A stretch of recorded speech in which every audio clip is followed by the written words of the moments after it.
Alrighty, good morning, good afternoon, everyone, whoever time zone you're tuning in from.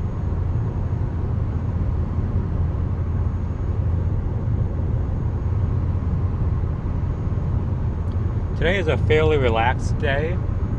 Figured I'd just stream some of the drive, see some of the views for you guys.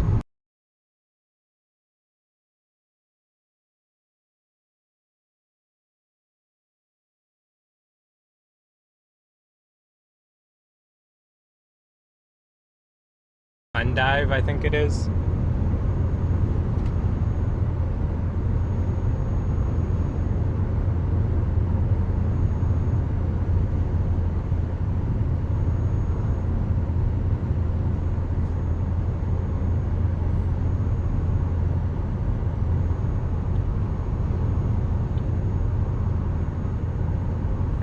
Heading towards Glendive, Montana today.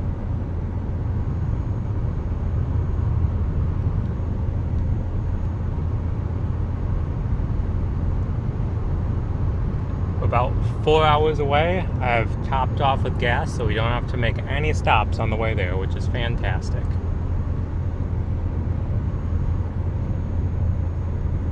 Howdy, Amber. How are you doing today?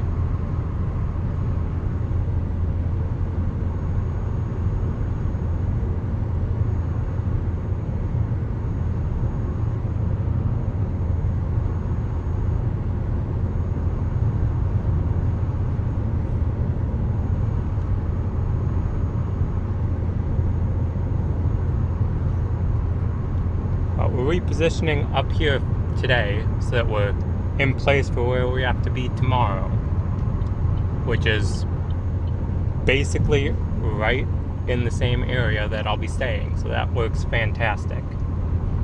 So I'll actually get there at like 4 o'clock this afternoon, and I can actually stay at the hotel until like checkout at like 10:30 or 11 o'clock tomorrow. It'll be amazing. Just have some time to relax, get stuff done.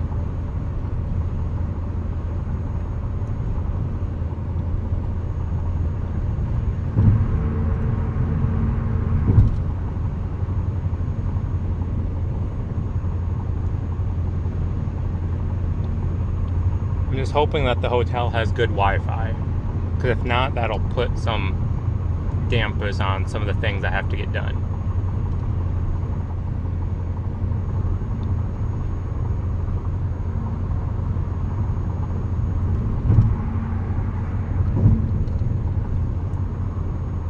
Indeed, it is Friday, so happy Friday, everyone.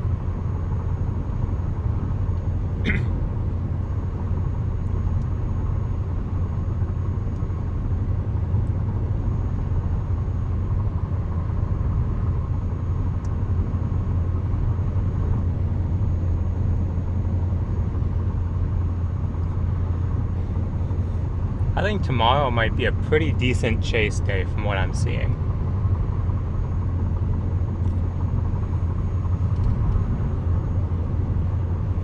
And if not, oh well, there's other days coming up after that that are in very close proximity, so we don't have to drive very far over the next couple days.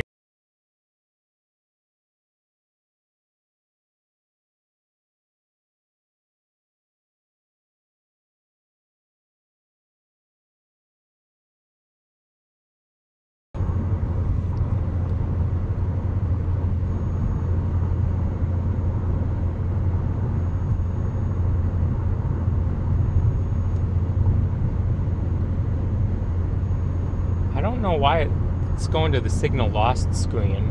We have perfectly fine signal right now.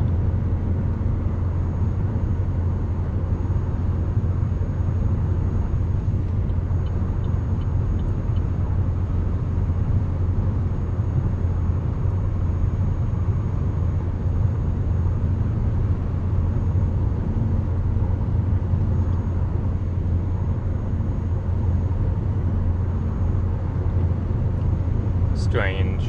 Well, I guess I'll just keep monitoring that to see if that's something I have to look into at the hotel tonight.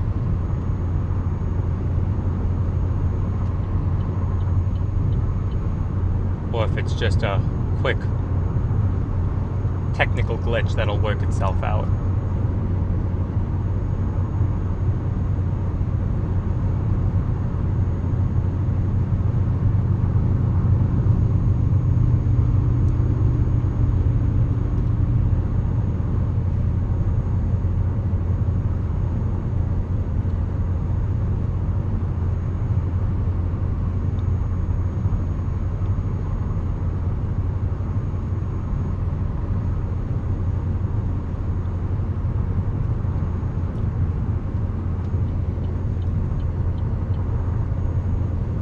Thought about doing some exploring today and streaming that, but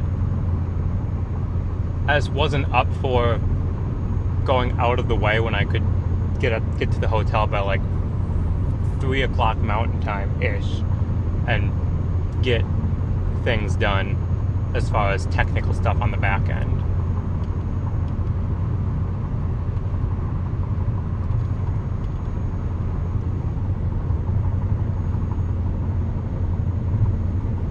So thanks everyone for tuning in. Again, it should be a fairly relaxing day. Stream for a couple hours here.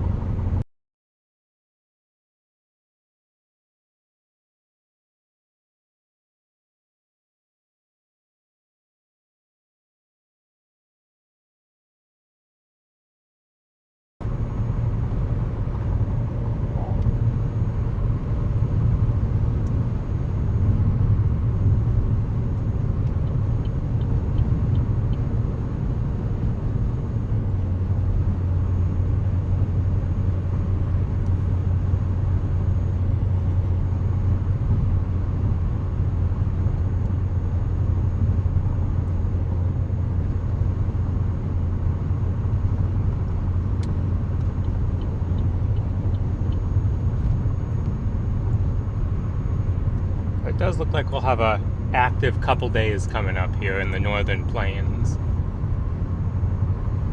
which will be fun.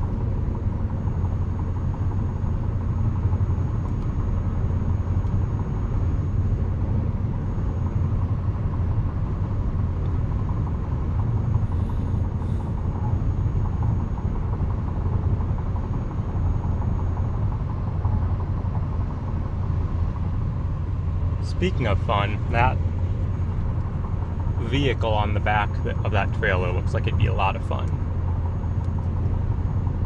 Take the streaming setup over onto that and just take a whole bunch of roads. That'd be entertaining.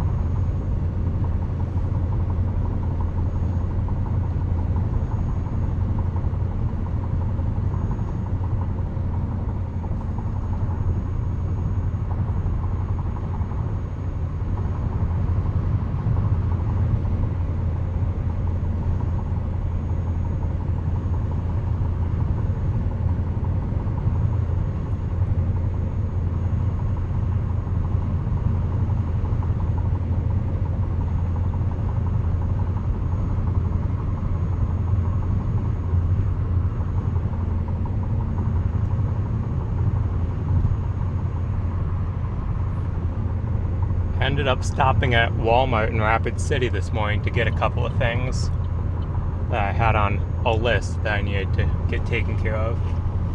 I got 2 new windshield wipers for the front windshield, hoping they fit because they're the right length, but different wipers have different like connector types to attach to the wiper arms, and they basically had one size or one brand that said it fit the vehicle. So guess we'll find out with that. But the wipers were like $23 a piece. It's like, that's outrageous compared to the ones I usually get. I just get them off of Amazon and it's a pack of 2 for the front and 1 for the rear for like almost that much. But I needed new wiper blades. And then I was going there to get one of the connectors for one of the cameras I have for like the time lapse. So it was just like a simple action cam, like connector. It has like the standard 1/4 inch threaded part at the bottom, and it has like the 3 prongs that you can like put the connector into with the set screw on the side. They didn't have any of those. The only way I could get one was if I got like a whole mini tripod kit. So I have that exact same mini tripod already, but I desperately needed that connector, so I got another tripod. It was like $14 or something. The tripod itself is absolutely garbage for what it is, but I needed that connector, and I didn't know where else I might be able to find one over the next couple days, so I was like, well, might as well get that.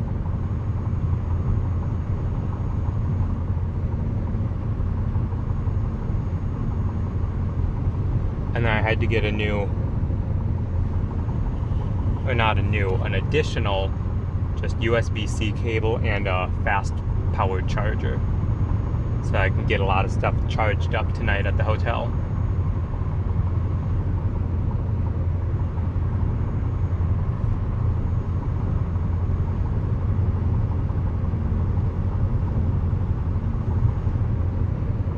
It's like, my goodness, that stuff added up quick. That was like almost $50 in wipers. You know, another 15 for the tripod, that's like 65. And then just the fast charger and the cord was like, I think it was another 22 for both of those. And it's like, man, if I was like in a place where I knew I would be someplace, I would have gotten some of this stuff off of Amazon and just like had it shipped somewhere, but I don't know where I'm gonna be over the next couple days. I don't want to have to go out of my way to get that stuff, so it's like, it's a trade-off.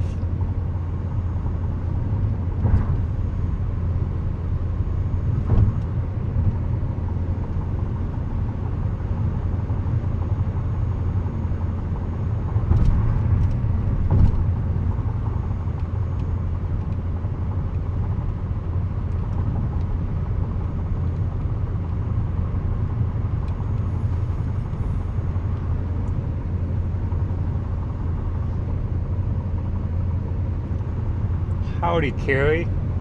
Nice of you to join in.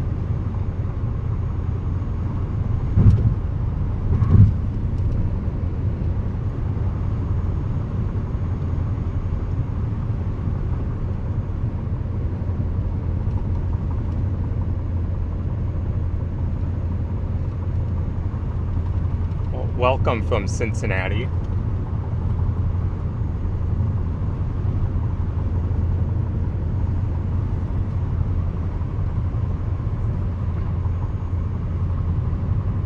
We're going to stay on the interstate here for just like another, I don't know, 7 miles it looks like. And then we start taking some of these side-ish roads.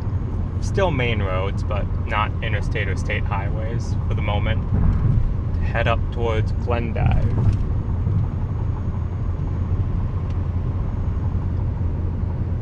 It'll be another first for this YouTube channel. We have yet to chase in Montana, so looks like we'll be doing that tomorrow.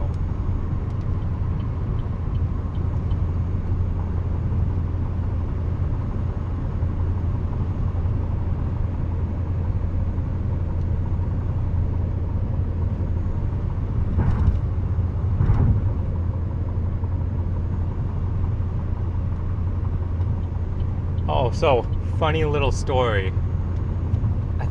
It was the stream that I was driving back from Kansas to Wisconsin not a couple days ago, like a week and a half ago or whatever it was.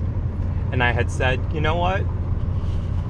I want to do a thing where I get like a big physical map and put like a board behind it, and then be able to put pins for where various people are tuning in watching the stream from. Got home that weekend, and my birthday was that previous week. So a couple of my family members got me a big like 3-foot by 4-foot map of the world and some little thumbtack like pins with the little red dots on the end. So we can make that a reality. I just got to get like a cork board or something to put behind it, because I think that'd be fun, being able to put where people from around the world are tuning in from. and see how much of the map we can fill up.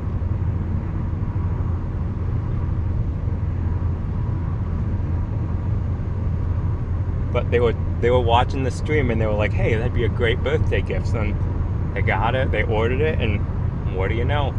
There it was, a map and some pins.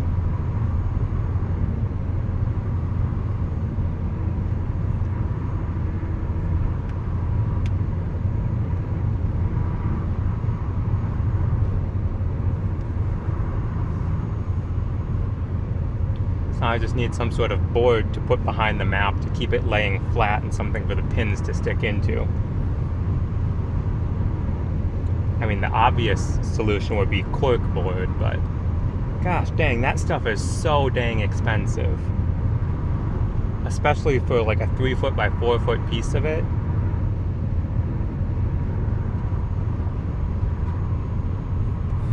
So I was trying to look on like Facebook Marketplace to see if like someone was getting rid of one, and there was someone getting rid of a 3 foot by 4 foot one for like, I don't know, like 20 some bucks or something. But I didn't have a chance to go and get it, so I didn't even ask them about it. I was trying to think of some other cheaper solutions for something that I could put behind there, because to get a piece of corkboard that big, I think it's almost like $100 or something. It's like, that's ridiculous.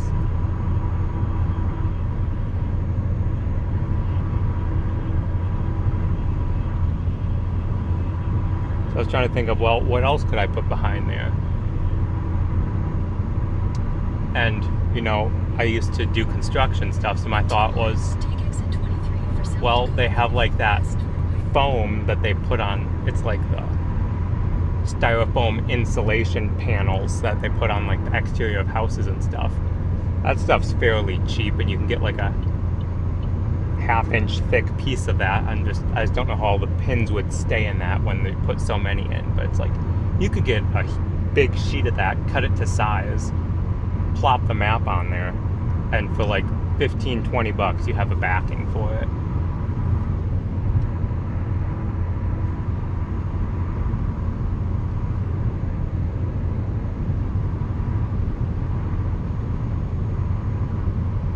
It's like that. It's like pink. I just know it as the stuff with like the pink tiger on it. It's like pink foam board, and that has like the logo of the tiger company or whatever the heck it is. Because that stuff, you can get a big sheet of it for real cheap. In half a mile, take exit 23 for South Dakota 34 West toward Whitewood. But then I would have to make something like a wooden like frame for it, so you don't see the, yeah, Pink Panther, that's what it is. Take exit 23. I think. So it's like, then I would have to make some sort of wood barrier or something just to cover the edge so you don't see like the pink from the side to make it look cool. But I'll think of something, come up with something. At the next stop sign, turn right. At the stop sign, turn right onto South Dakota 34 West.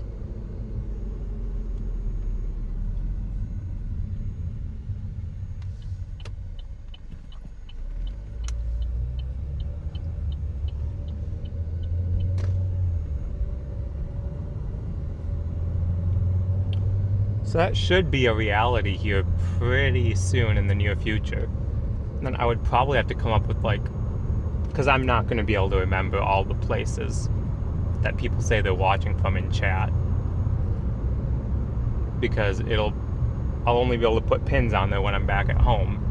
And if I'm out chasing for a week and a half, I'll never remember. So I'm thinking of like, I don't know, maybe like a Google form or something, or just something where people can just say, hey, this is the general location where I'm watching from. Obviously not down to the street address or even exact city. It can be like, yeah, I'm watching from somewhere in this county or whatever they're comfortable with. And just start filling up the map.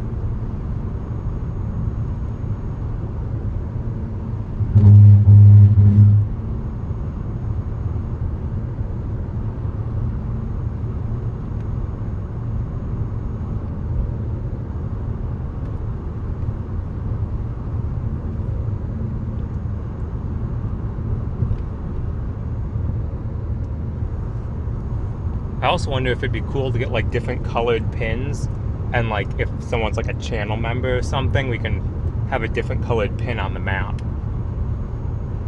Like, I don't know, the ones that I have right now are red, so like red, and then if someone's a channel member, we put it as like a blue pin or something, just to add a little more color to the map and visualize everything in a different way. I think that'd be fun.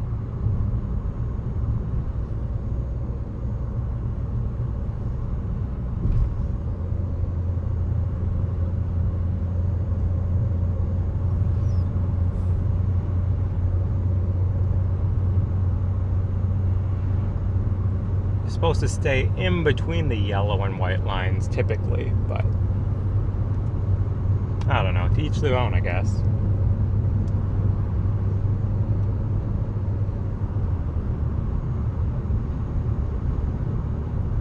To be fair, it is fairly windy out here.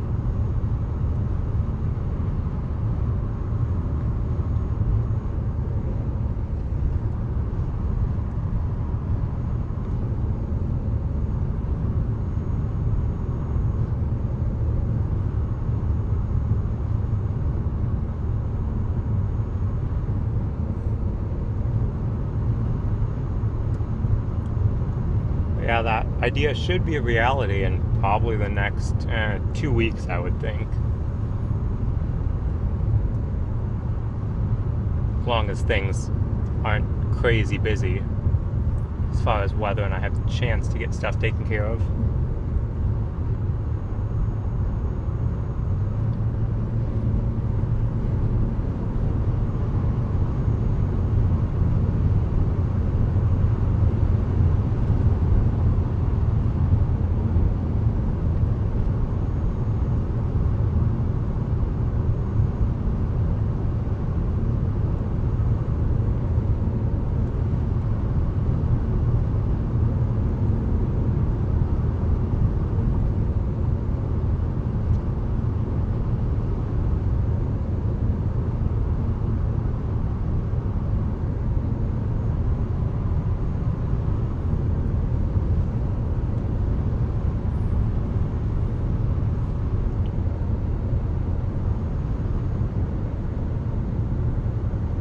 Yeah, I'm looking forward to having that up and running and seeing how quickly we can fill in the map.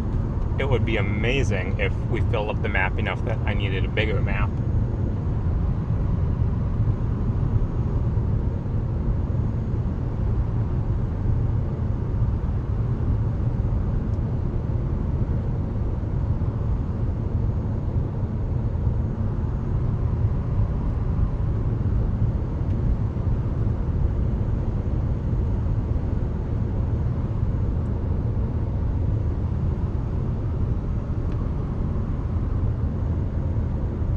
Vinelander is in the North Woods. Ripon is down closer to Oshkosh.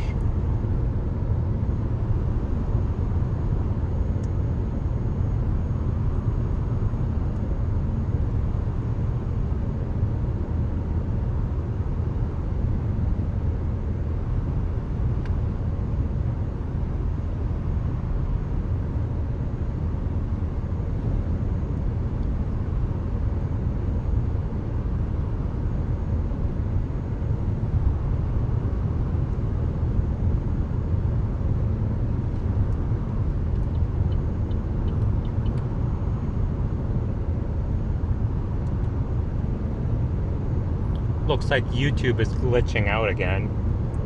It's saying we have 0 people watching right now, and yet there's people talking in the chat, so I know that's inaccurate.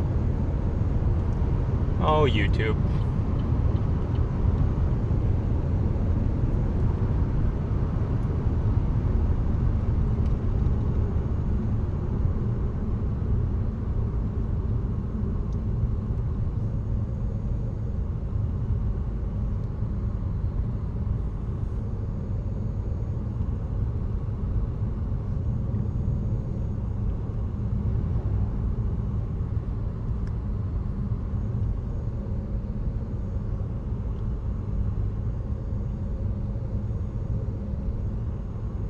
Yeah, 25 sounds about right, because that's what it was at, and then it dropped down to like 7 and then it said 0, and it's like, okay, guess YouTube is just having a stroke, I guess.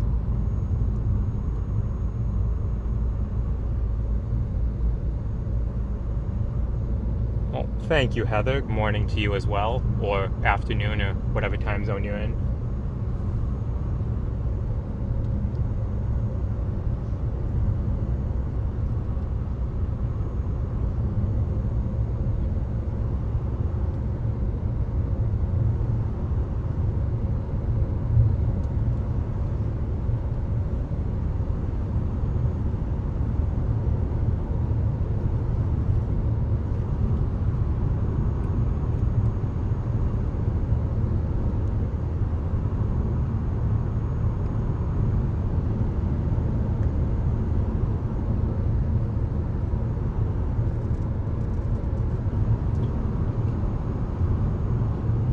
Hello to you as well, Christian.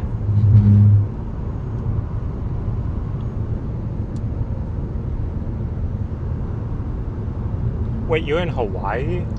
Oh, man.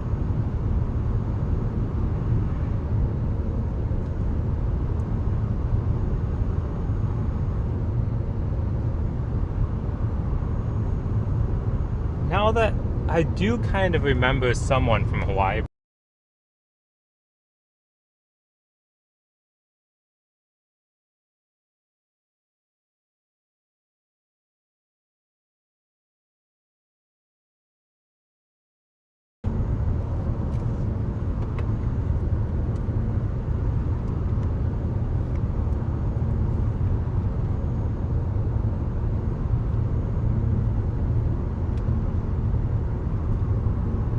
I just unplugged one of the connections that I think was causing that signal drop error. So we'll see if that fixes it.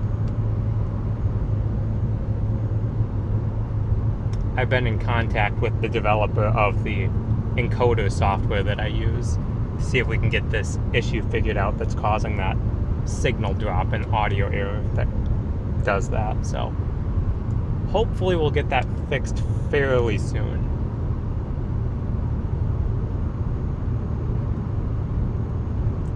So basically I have a video encoder that has 2 Ethernet ports, and I have 3 wired connections, T-Mobile, AT&T, and Verizon. And since it only has 2 Ethernet ports, one of the connections I have is a USB modem that just plugs into USB port. But the microphone is plugged into a different USB port on the board. So every once in a while it gets like a little conflict. And it's like trying to pull the audio from the improper USB port. Or there's like a signal crossover or something.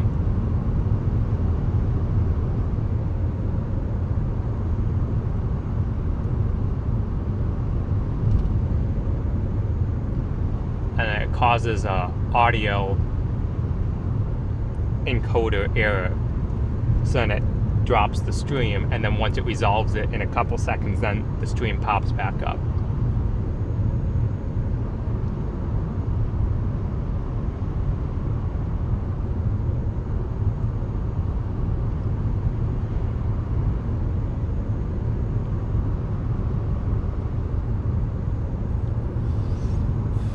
And then, of course, it's got the Wi-Fi connection to the Starlink, so.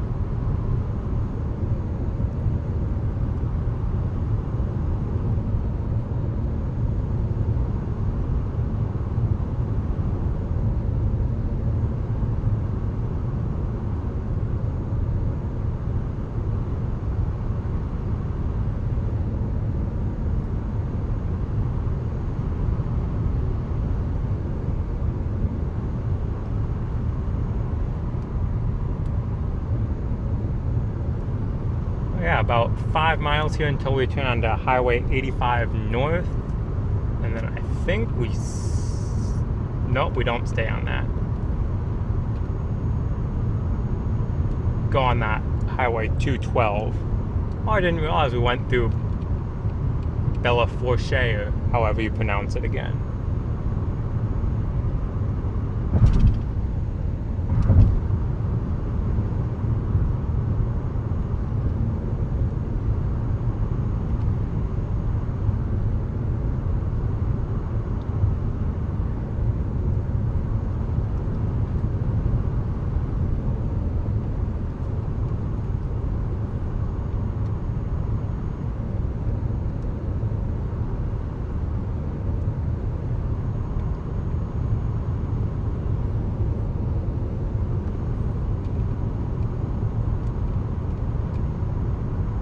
Like we go through part of far northeast Wyoming to get where we gotta go.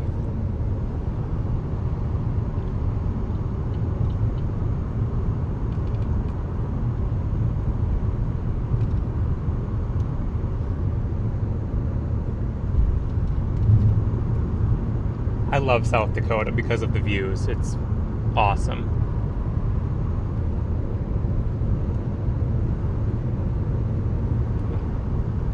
Hi, Caitlin.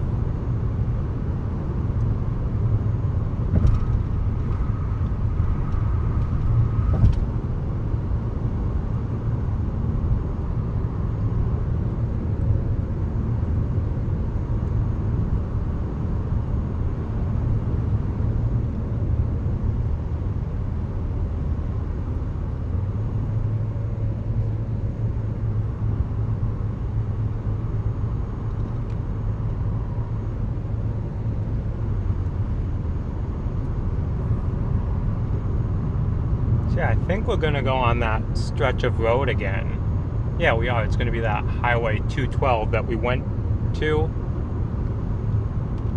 say that we were going to Wyoming a couple days ago. We went in for like a mile and then we turned back around.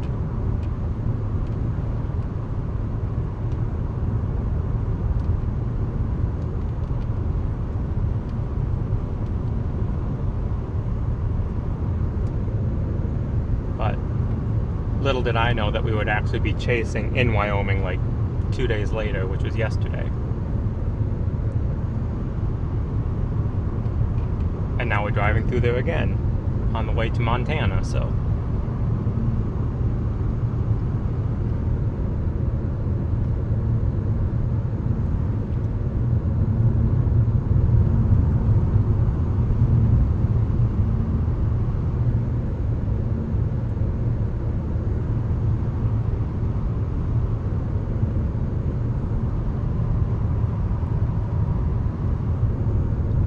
I'm slightly unsure about these coming days because it doesn't take much for the threat to shift a little bit north and have it be mostly in Canada.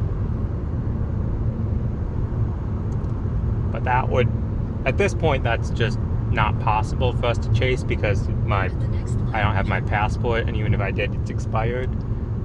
And then trying to figure out the cell connections up there, because I think although most of the connections would work, it would all be on roaming. So it would be a huge pain to try to get that taken care of. But maybe next year we'll get something figured out if there's something up there that looks worthwhile.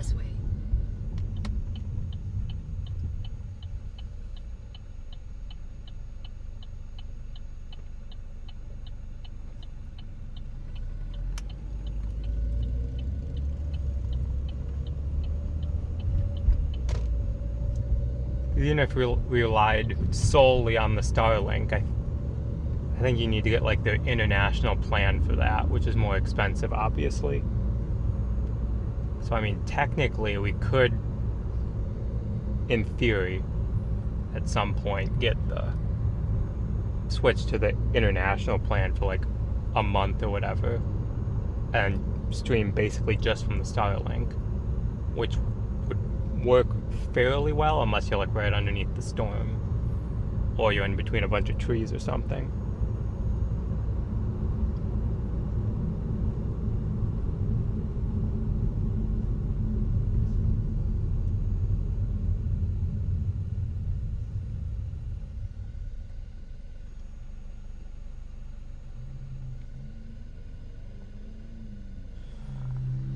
When are we heading back down towards Fort Worth, Texas? I have no idea. I really don't. Because right now the weather pattern seems to be favoring, obviously, the northern plains and kind of the central plains right now. Maybe in the next week or so. But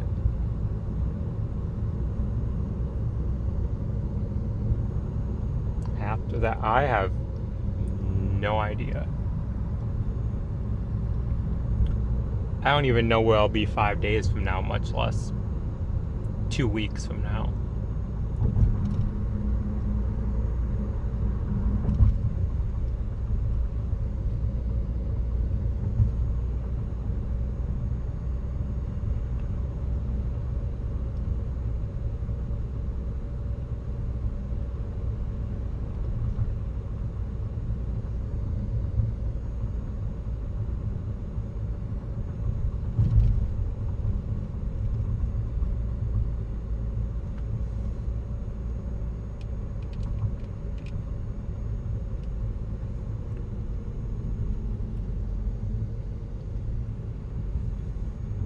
This is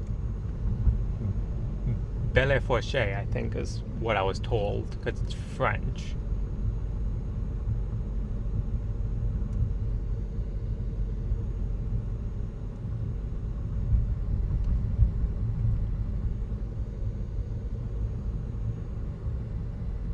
Or if you want to sound very American, it could just be like Belly Forchi or something.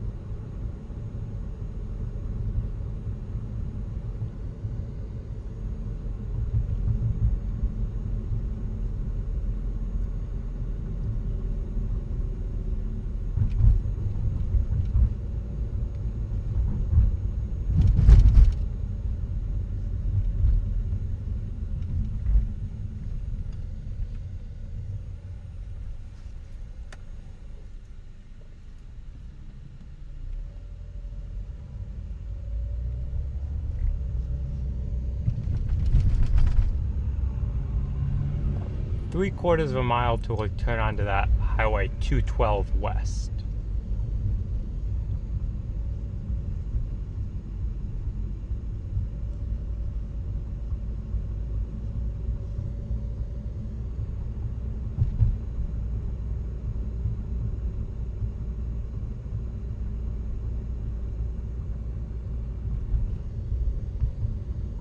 In half a mile, turn left onto US 212. Well, there it is, half a mile.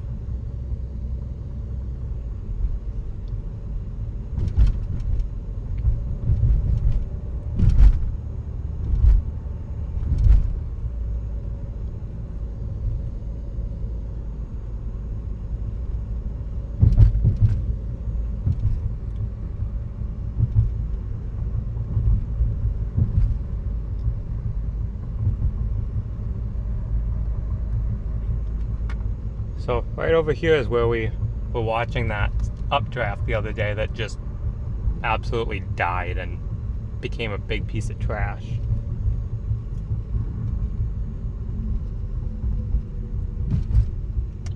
Turn left onto US 212 West.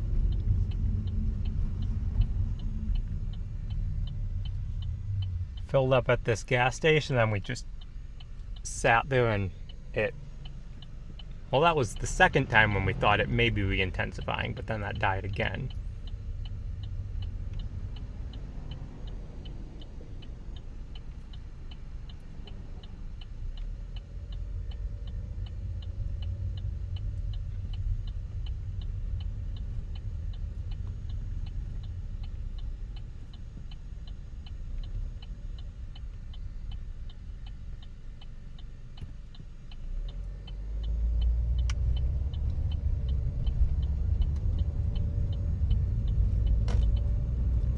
And then right on this road is where Vince and I were just standing halfway in South Dakota, halfway in Wyoming. It was thrilling and extremely entertaining. That's how enjoyable the storm was. We had to entertain ourselves by going on Google Maps and trying to figure out exactly where the state line was and stand halfway in between. Extremely thrilling stuff.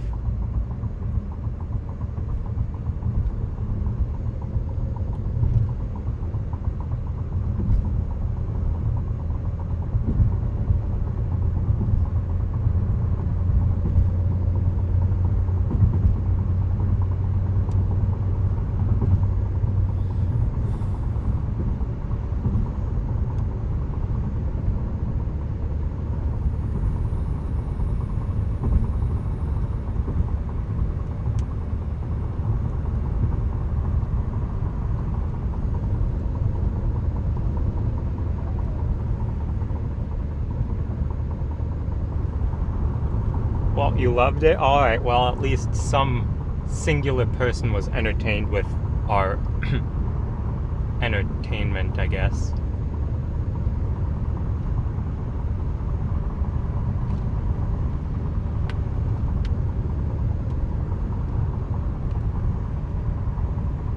Sometimes when there's nothing going on, you just gotta make your own entertainment. Looks like eastern Montana tomorrow, kind of the Glendive area.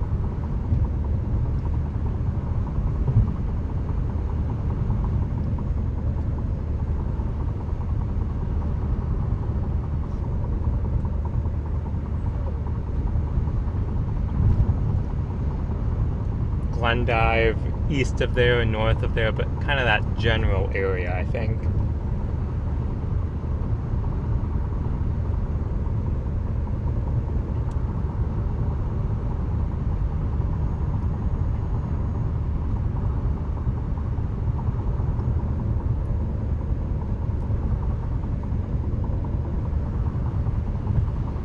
Alright, it's been going on for at least a minute now. Anyone want to take any bets on how long this semi up here is going to keep his left blinker on before he realizes it's on?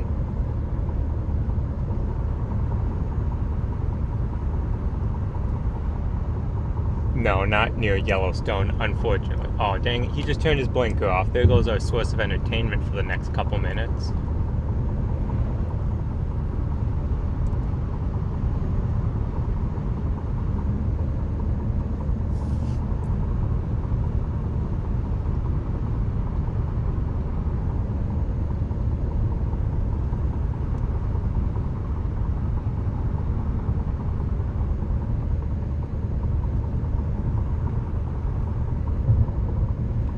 Oh, Jeff is here and thought it was funny. Alright.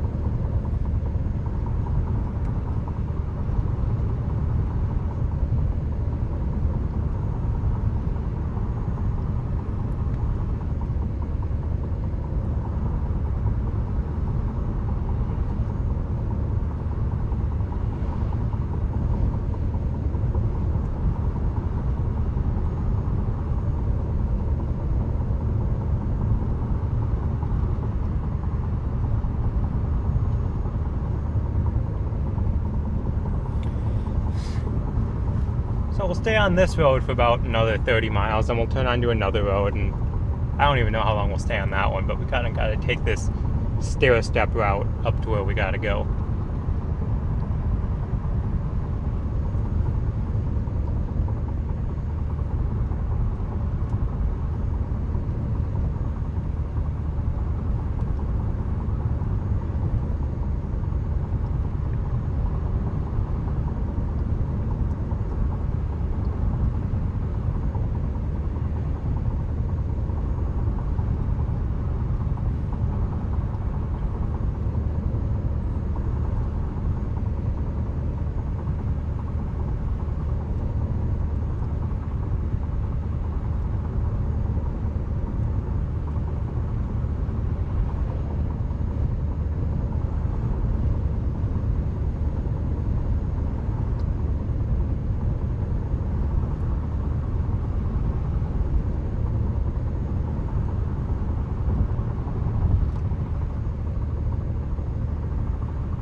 But what do y'all want to talk about?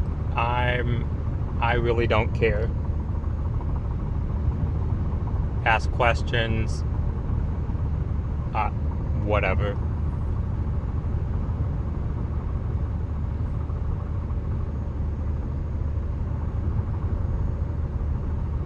Trying to make it a little bit entertaining here.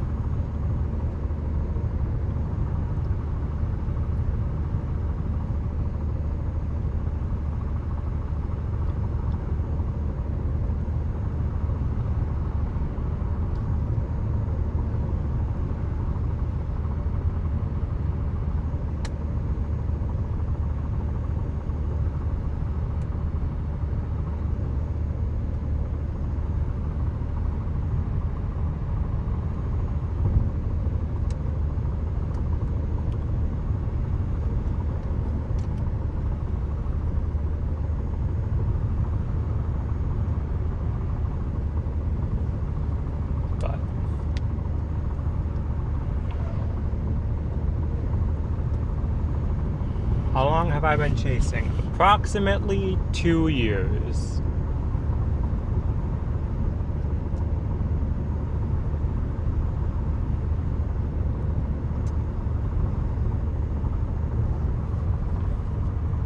Was 2024.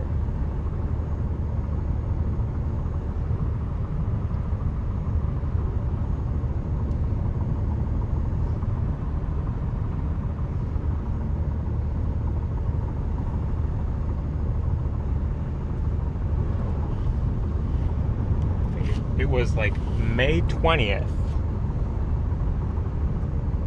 of 2024.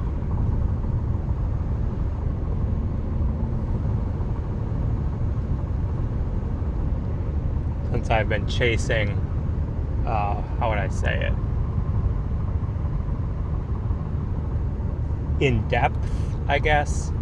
Not just like a little something here or there close by, but like actually driving a decent amount of time to get someplace to chase. That started like May 20th, 2024.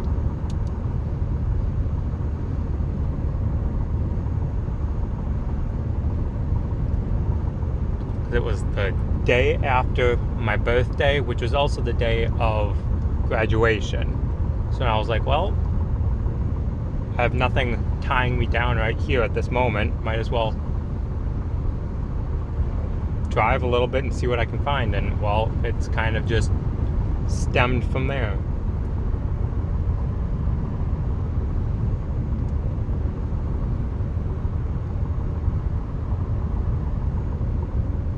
So then I was very, very close to seeing the Greenfield, Iowa tornado like a couple days later. But I didn't see it because it was moving so dang fast. It was moving at like 60 miles an hour. And it was such a strong tornado, I was like, nope, I'm not messing with this one. And I just got out of there, circled back around, and went into Greenfield to help with damaged stuff. And search and rescue and all that. And then that was a couple day stretch there. Then I went back home, and then I went back out, and then a couple days later I saw my first tornado, which was the Mountain View EF3. Let me tell you, that was, for a first tornado, that was a great one as far as visibility of it. It was photogenic.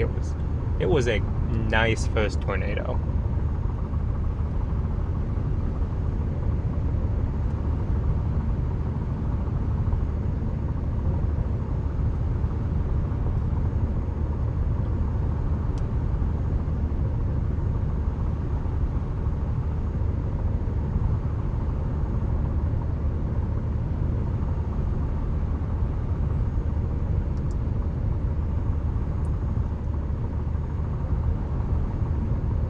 And then I started tracking how many tornadoes I had seen like right at the beginning, but since then I've just like not really cared. So I couldn't even tell you how many tornadoes I've seen, because I stopped counting. Because at the end of the day, it's like, who cares if you've seen 20 tornadoes or 80 tornadoes or whatever? It's like, at the end of the day, as long as when you're streaming, you had fun, the audience had fun, who really cares what you saw?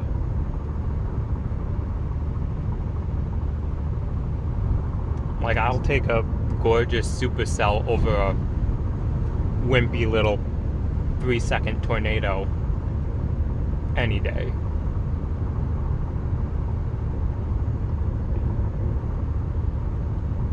So when people like say, yeah, I've seen this many tornadoes, it's like, okay, good for you. Like, if they want to count how many they've seen, good for them. More power to them. But it's like, for me, the number of tornadoes seen does not indicate the success of how well you have chased.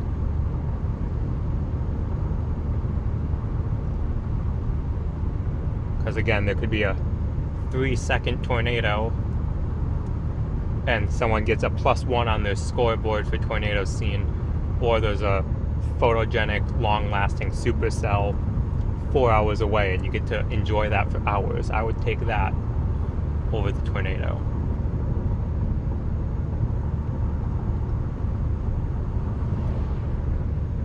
My favorite season of the year.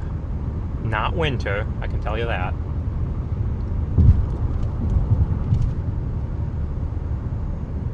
Like, as far as I mean, for storm chasing, spring is like I don't know, between spring and summer, because spring is always like, it's so busy and everyone is out on the roads chasing. I like chasing this stuff in summer because, I don't know, the location of it is like further north. You have fewer people on the roads. It's less stress because they're not usually like these high-end tornado outbreak days that you see in like Oklahoma in April and May and such. But like, if you take chasing out of the equation, I really don't know. It very well, I like fall because of the tree color changes and the weather, but then you know winter's coming. So I kind of like spring all around. Like, just in a general sense, if I had to choose one, it would be spring.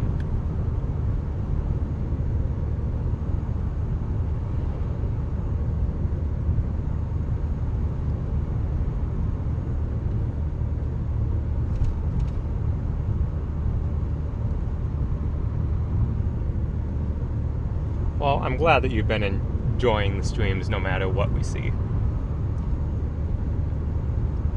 That's kind of why I like streaming on days like today, because there's no expectation to see anything. You just get to chat with the audience, like form like almost like a relationship with your audience, opposed to just people popping in for the high risk tornado days or whatever. You get to build a more long-term audience.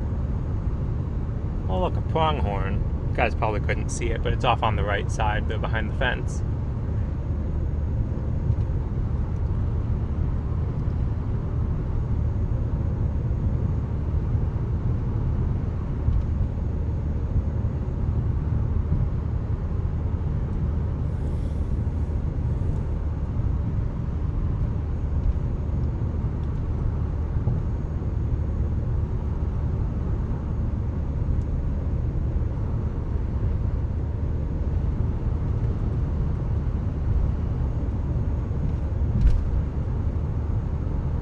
Feel like you're in hyperspeed. Yeah, not a lot around here to get your bearings on. It's just the grass and the lines on the road passing by. I get the same feeling like that not only in snowstorms when you just have the snow blowing by you, but like when you're just driving in between like 50-foot tall trees on both sides of the road. It's like you have no reference point. It's just stuff whizzing by you.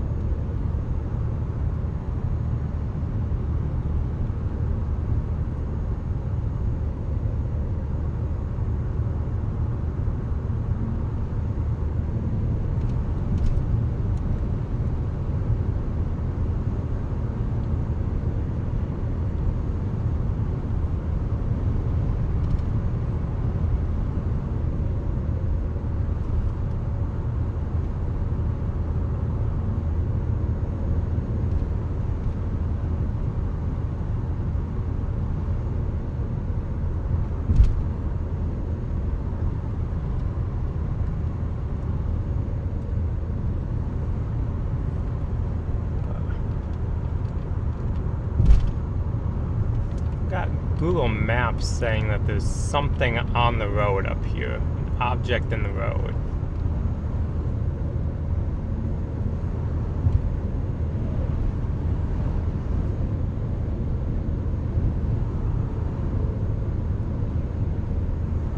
Yep, tunnel vision with those tree-lined roads in Louisiana. Yes, absolutely.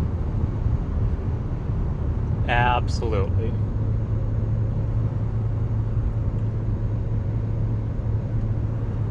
Well, I don't drink tea, don't drink energy drinks, don't drink coffee, which is sometimes unfortunate. And I'm not a fan of like super sugary stuff. So if I had to choose like a favorite drink other than water, which is what I drink 95% of the time, 99% of the time actually, it would just be like 7-Up, Sierra Mist, whatever you want to call it. So I guess this is the object in the road that was being referred to, apparently.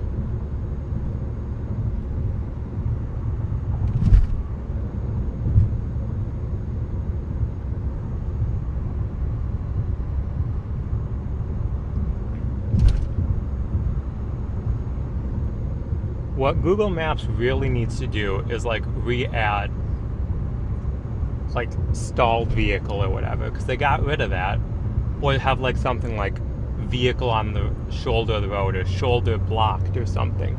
Because for stuff like that, it's like, I first noticed it a couple months ago when people started reporting there's an object on the road ahead when there's like an abandoned car off on the shoulder, and it's like, that's not exactly an object in the road. I think of that as like a blown out tire or something that you're trying not to hit in the middle of the lane. But they really want to, be great if they could add something like that back.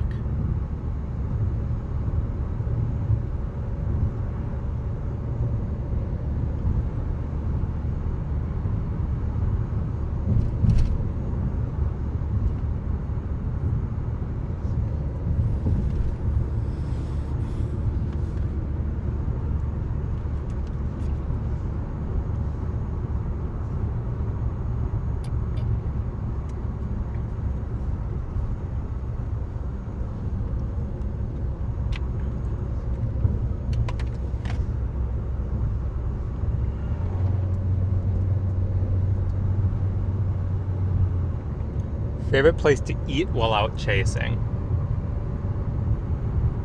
Well, when like me, Vince, and Daniel meet up for dinner or whatever, I really, really enjoy Texas Roadhouse.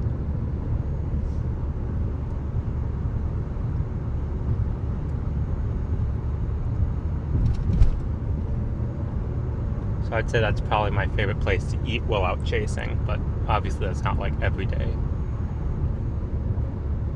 Oh yeah, object in the road could be a blown out tire, debris that fell off someone's vehicle, you know, animals that got hit. Yeah. Deer, raccoons, squirrels, possums, birds.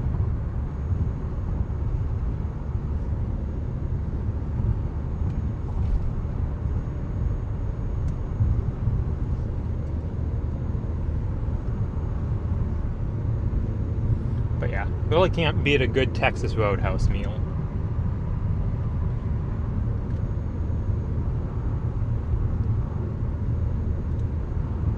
My go-to there is typically if I'm hungry, like really hungry, I'll get the 11-ounce sirloin steak, medium well, with the corn and the steak fries. That is my go-to meal at Texas Roadhouse. And then, of course, the rolls. You can never forget about the rolls.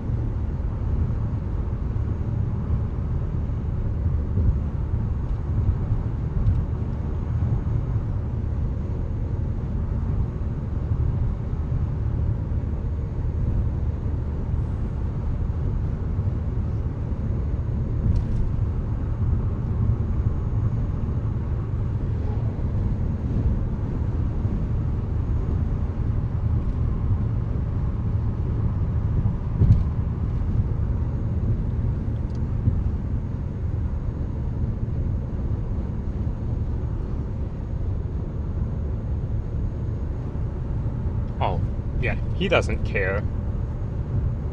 He really doesn't.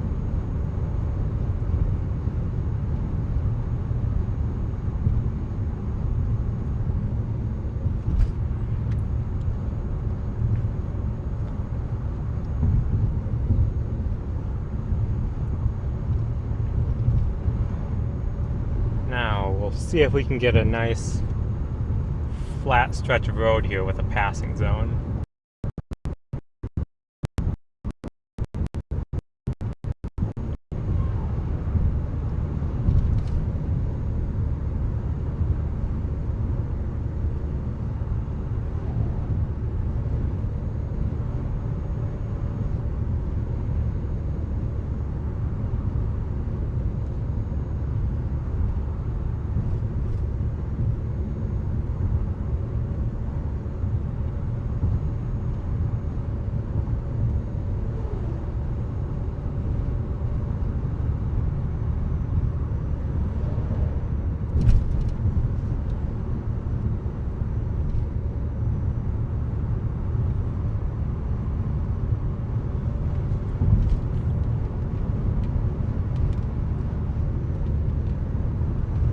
Like we'll be taking this highway, not even highway, 323 in about 11 miles.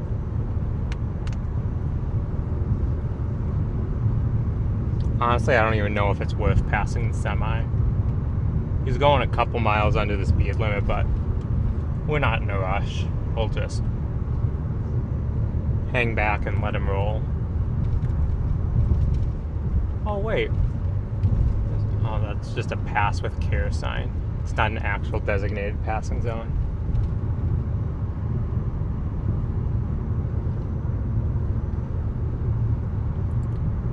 Yeah, we're just under 3 hours from Glendive, Montana.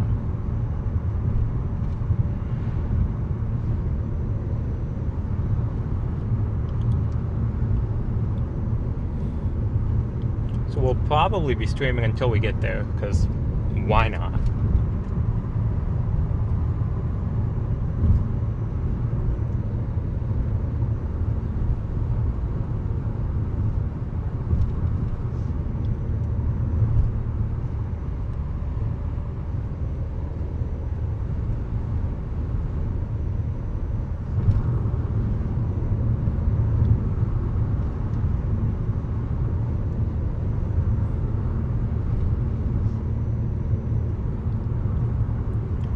But it is extremely wide open out here, as you would expect.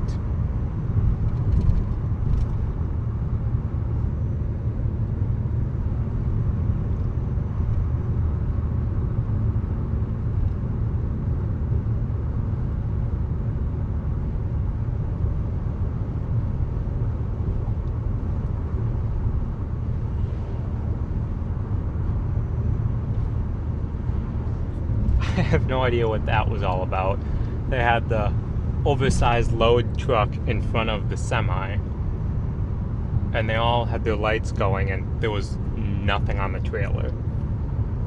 Definitely not an oversized load.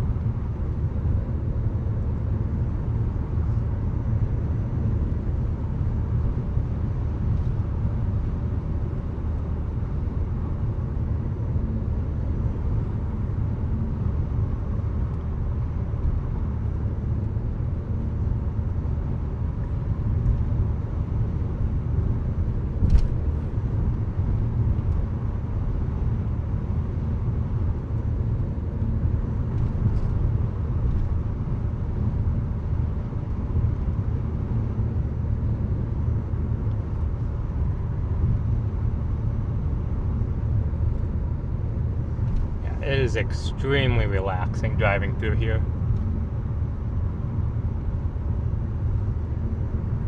Can see for miles. Good road condition. Not like driving through or driving on the surface of the moon. You know, dodging craters every 5 seconds.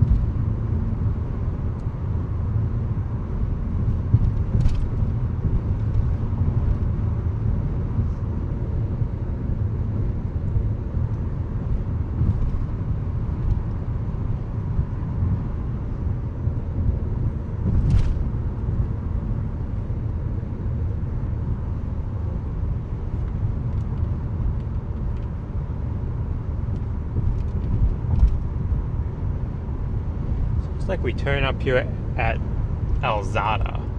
That's a cool town name. I'm from Elzada.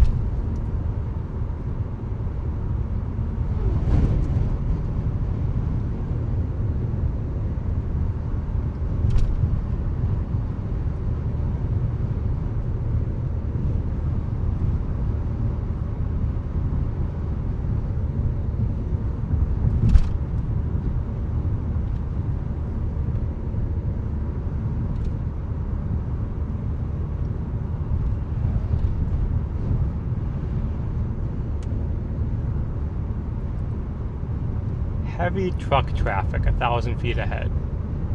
Sounds like those trucks need to go on a diet.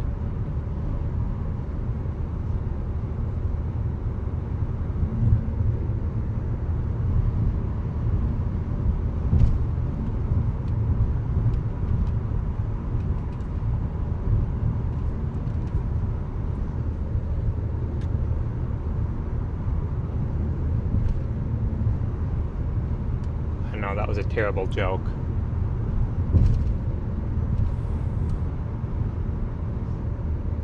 Nice, bland sense of humor.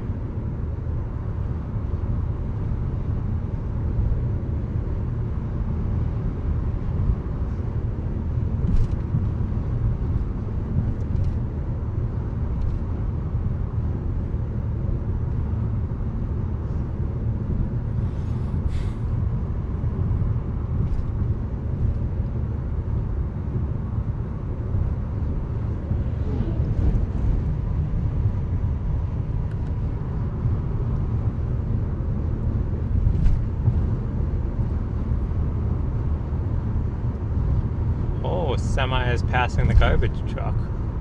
Or is he? Well, if you're gonna pass, you better give it some gas.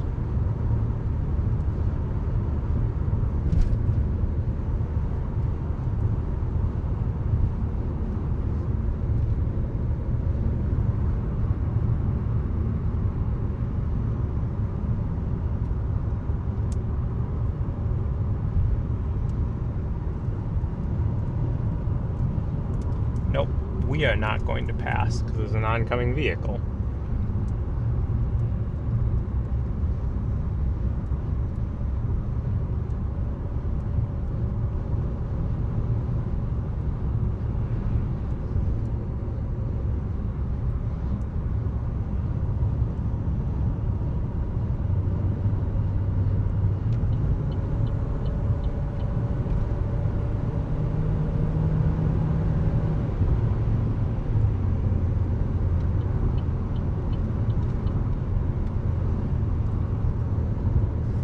Alright.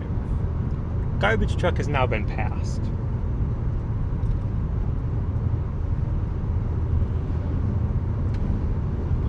And the sign, welcome to Montana. Welcome to Montana. Yep, Google just welcomed us as well. So this is the first time this channel has ever live streamed from the state of Montana. So here we are.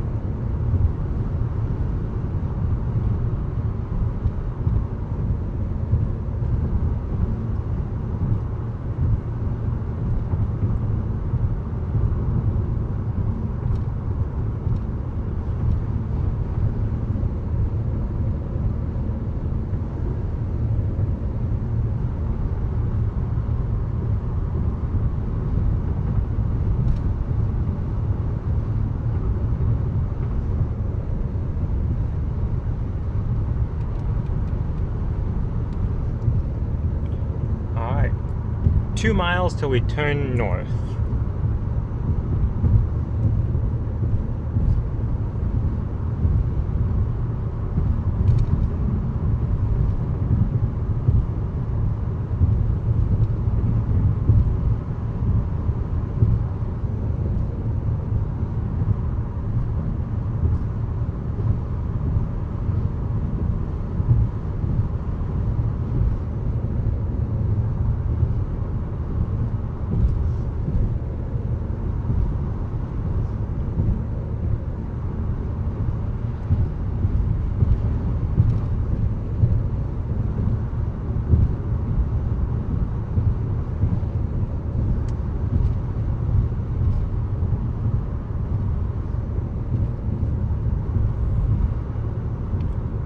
not need to get gas up here because we still got 7/8 of a tank.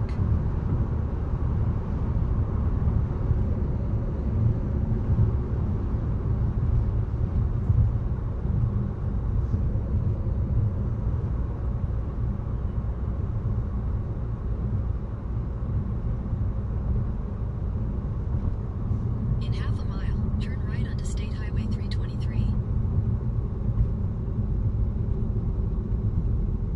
Looks like this semi is stopping to get gas. Okay. There we go.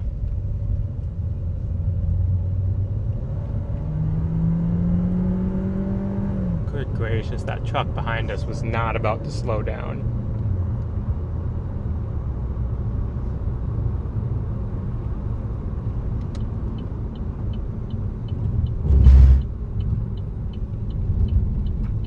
Turn right onto South Highway 323.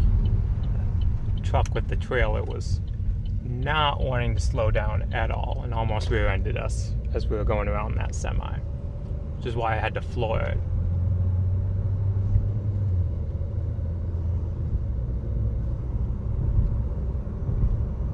A lot of those black marks were cracks in the road and then they filled them, I think. I didn't really pay much attention.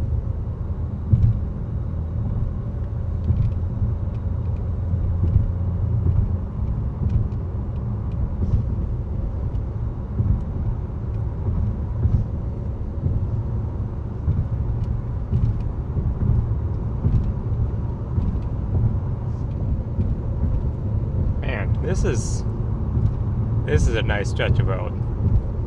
Think Montana, this is what I think of. At least eastern Montana. Not talking about the mountainous area. Just wide open, 2-lane road.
This guy wants to go zoom zoom.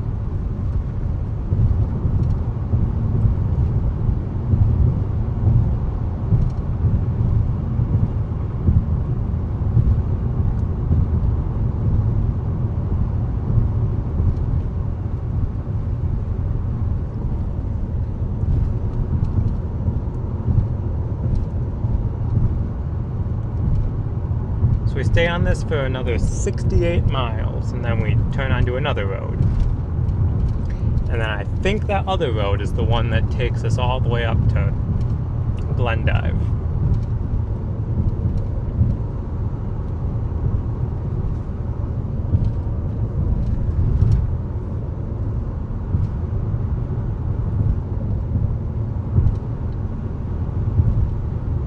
I tell you what, we would not be able to be streaming like this if we did not have the Starlink.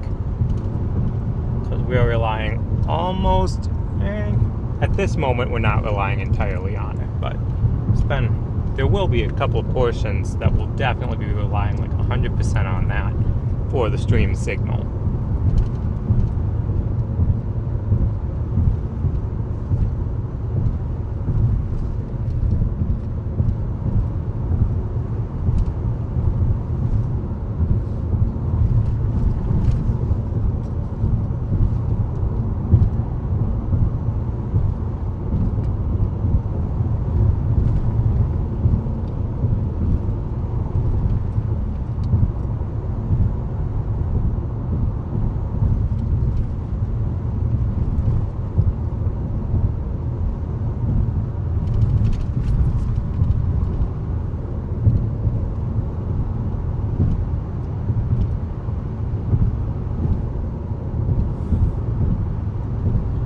see, what are we getting here? On this nice stretch of road, we're going about 74 miles an hour, and we're getting 32 miles per gallon. Love it. Absolutely love it.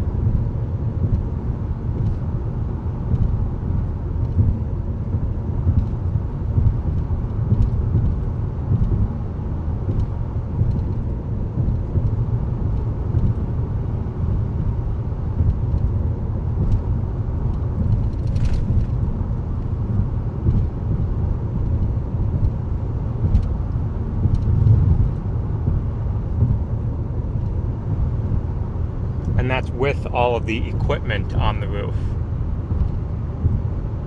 Like the Starlink, the antenna, the roof cam, all that fun stuff.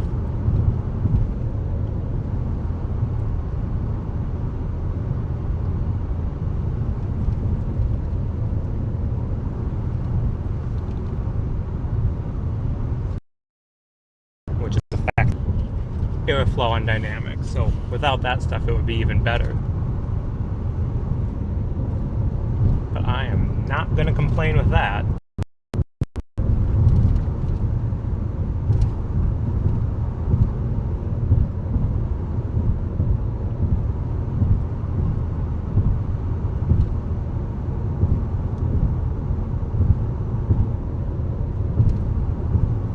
Why are we losing signal? We're in the middle of nowhere. The Starlink should be carrying this.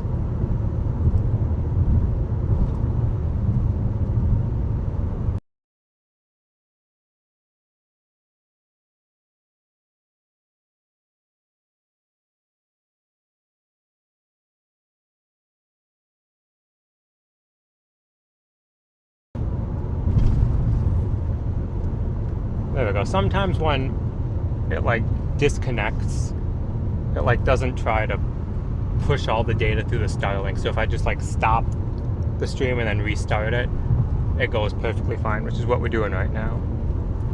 I am driving the mighty 2015 Buick Encore.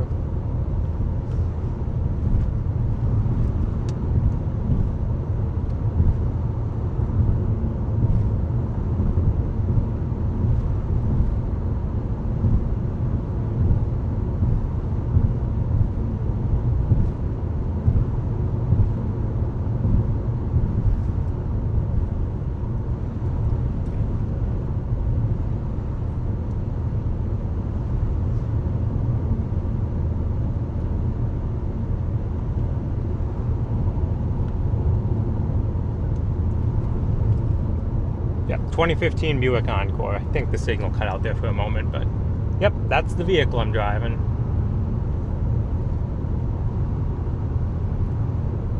It has gotten the nickname the Mighty Buick.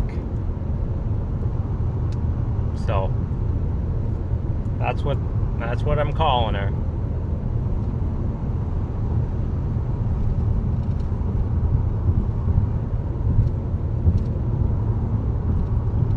It's not the ideal chasing vehicle as far as the capabilities. It's front-wheel drive only, not all-wheel drive or four-wheel drive. It doesn't have fantastic ground clearance like a truck or something, but you can do 98% of what you do in other vehicles with this, and gets much, much better gas mileage than some of those other ones. And to be honest, it only has like, I think I looked it up. It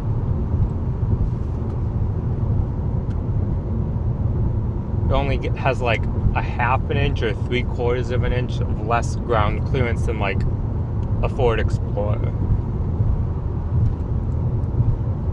So the ground clearance on it is pretty decent. It's only 4 cylinders, but that helps with gas mileage.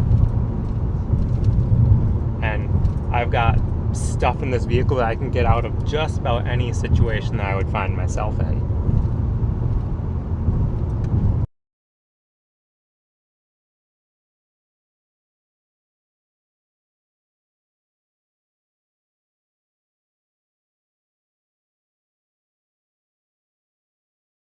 stuck on a couple mud roads, but we've been able to get out of those.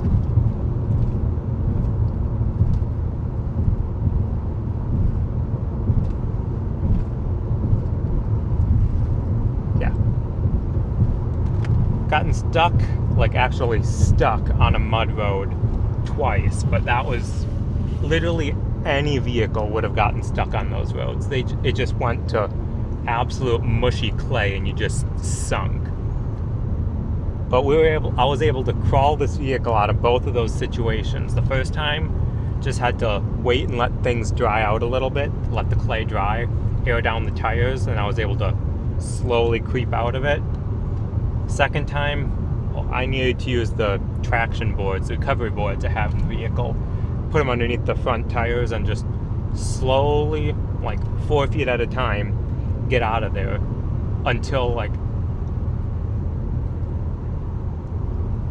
Why is it dropping signal? That's really aggravating.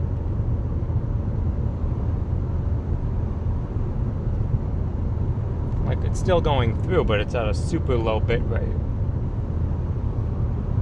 Anyway.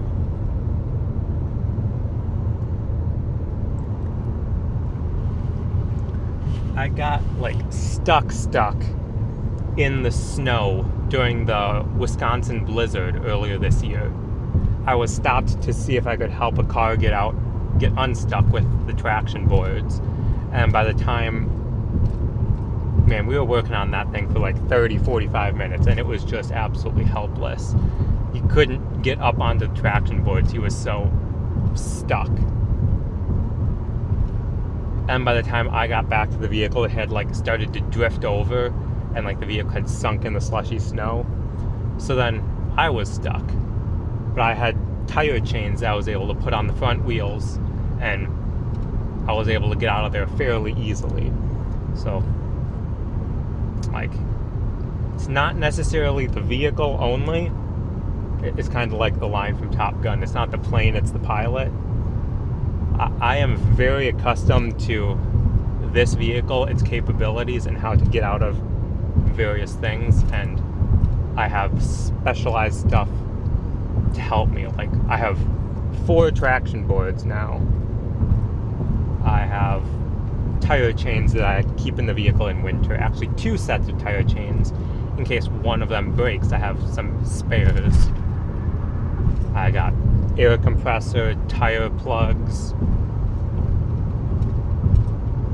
I've got so much stuff in this vehicle.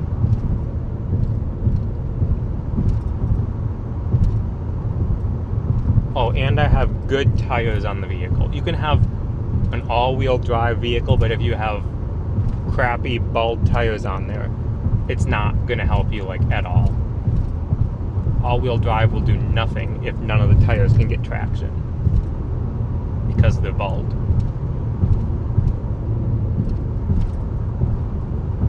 Yeah, the tires I have are not fantastic in the winter. They don't have great like snow and ice traction. They have decent, but where they really shine is on wet roads, like gravel roads, even mud for a good portion of it.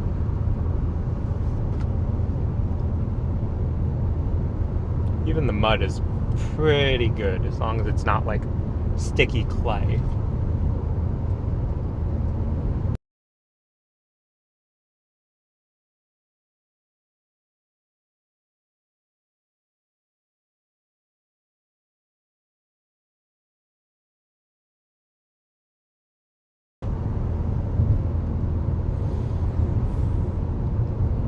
Because what had happened was, it's not that the tires weren't able to get traction, it's the clay was so sticky that I stepped out of the vehicle and there was like 2 inches of clay just on the outside of the tires, because the clay had just stuck to the tires and then stuck to itself.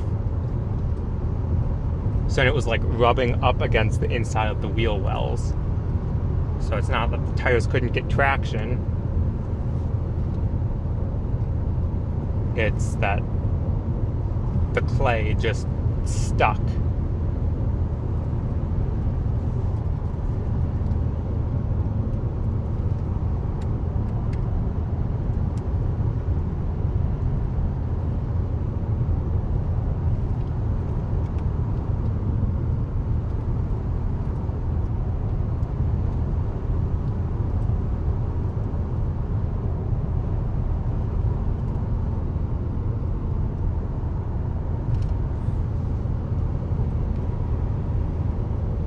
That's just how nasty that Kansas clay was. Was it Kansas? No, the first time was Oklahoma. And the second time I got stuck, it was, well, the first time I got stuck, go back, it was a gravel road that just ended and went to dirt / mud. And there was no way I was able to stop and turn around because I was just slipping and sliding all the way all over the road. So then I was like, well, I know if I stop, I'm not going to be able to get turned around. So I just kept trekking on, just kept going. I was sliding left and right pretty good. I was barely keeping traction.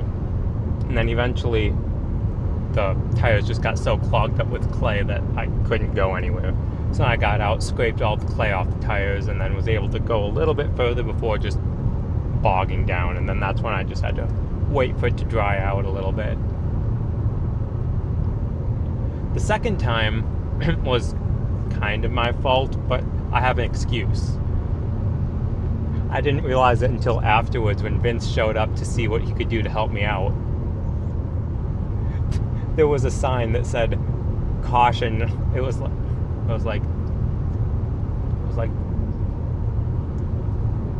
like gravel ends, do not enter when wet, or something. I'll find the picture and find the exact wording at some point, but it was like, do not enter when wet, but I couldn't see the sign because it was raining too hard. It was like this tiny little 8 by 10 inch sign on a like a telephone pole, like 15 feet off the right side of the road. It's like, I couldn't see the sign that says do not enter when wet because it was pouring rain. It was too wet to see the sign. So, yeah, that was an experience. And then there was like a ditch on the right side of the road, and it was starting to fill up with water. And I was parked. There was nothing I could do. I was just along for the ride at that point. But then it just started raining harder and harder and harder, and it just kept getting more and more saturated, and I could feel the vehicle starting to just slide sideways into the ditch. And I'm like, if I don't do something now, I'm going to be in really big trouble. Like, because if I get in the ditch, there's no way I'm going to get out of this alone. So what I did was I ended up having to put on my rain jacket, which didn't help too much, go out in the absolute dumping rain. It was a car wash out there. I had to go get the traction boards and shove them underneath the front tires just so I could pull myself up a little bit more towards the middle of the road, and then have the front tires stay on the traction boards, like in the center of them, so that when it stopped raining, I would be able to still get traction and I wasn't getting pulled further into the ditch. Because if I did not do that, I would have ended up in the ditch, because it was like a river along the side of the road, and it was like washing away part of the road and just sucking me down further and further.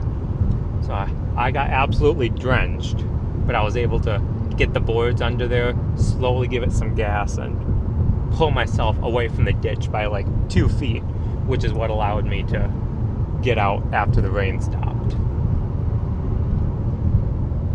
But I was sitting there like, man, I really don't want to go out in the rain.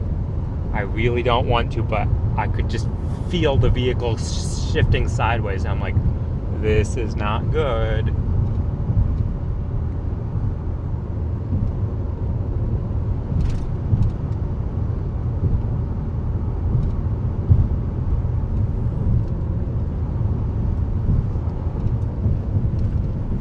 But we got out of there.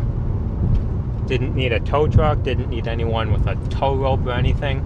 Just me and my traction boards. Vince pushed the vehicle just a little bit, but I really don't think it made that big of a difference.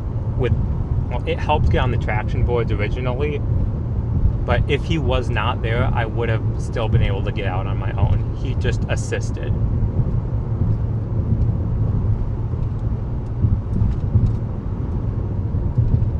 But if worst came to worst and I was there alone, I would have been able to get out.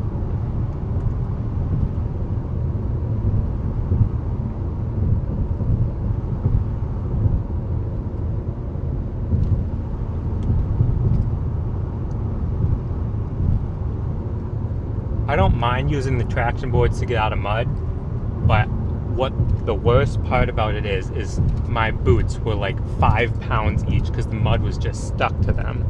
And then I had to keep going in and out of the vehicle, like readjusting the traction boards, getting in here, giving it some gas, getting out, readjusting the boards. So like the entire floor mat of the vehicle was just mud. It was all over, and then it was on my hands from moving the boards, and it was like all over the steering wheel, like all over the shift selector, all that stuff. And then the next day I just had to deep clean the inside of the vehicle. It was bad.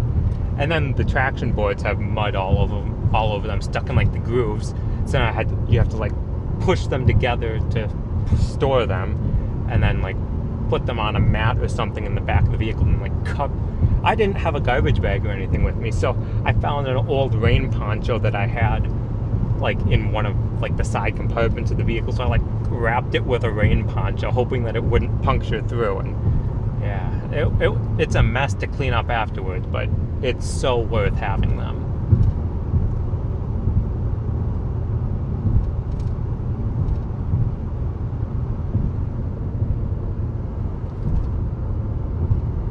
But yeah, the steering wheel was covered with mud from my hands. The shift selector, the windshield wiper lever, the blinker, all that stuff was just filthy. And then of course there's the gas pedal, the brake pedal, the floor mat, all the trim that goes like along the side of the console, everything. It was some nasty stuff.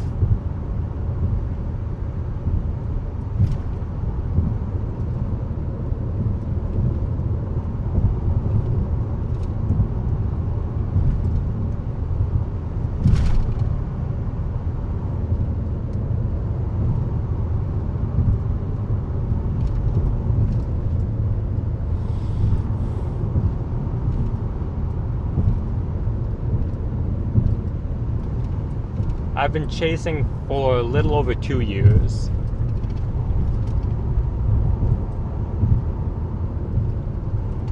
But I've been live streaming my chases for about a year, a little over a year. But the streams at the beginning were absolutely awful. Like, they're like unwatchable. Because I had like no internet connections, no internet bonding basically or anything. It was like, I was running it all off of the laptop, not an external encoder, and I had super trashy camera. And the microphone, oh gosh, the microphone was absolutely awful.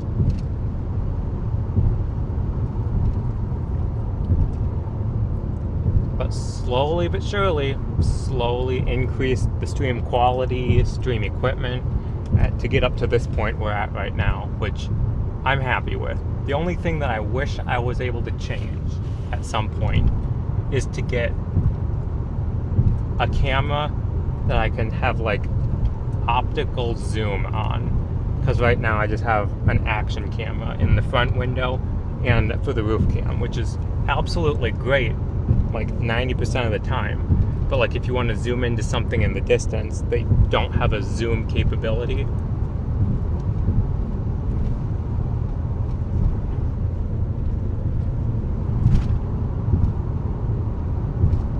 Which is why sometimes I've been resorting to my phone and like using the phone as a camera for short periods of time, but I gotta figure out a better way to get the video feed from the phone camera to the stream. But worst comes to worst, I can go outside of the vehicle with the phone camera, walk around because it's wireless connection. But if you have no internet connection on the phone, it's not as useful. But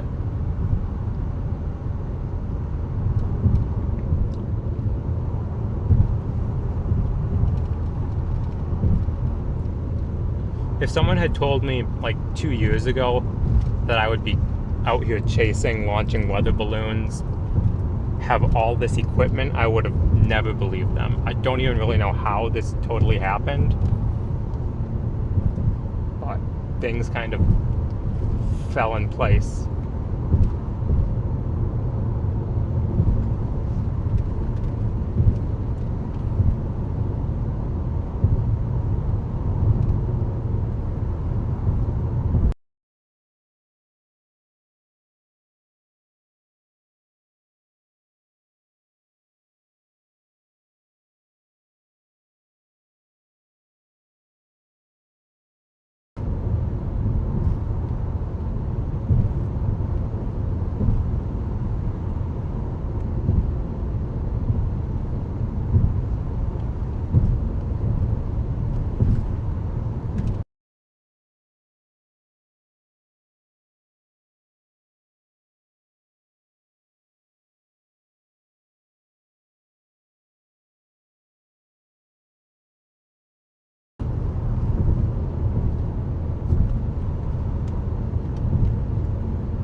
I don't know why it's struggling for signal a little bit now. I have about a 2-hour drive left.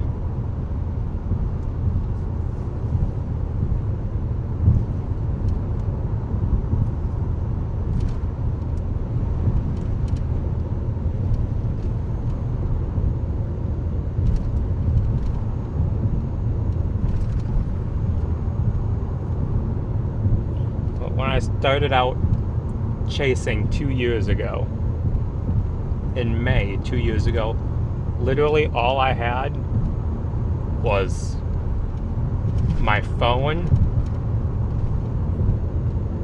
which was an older phone, so it didn't even take great pictures. I had a dash cam and a little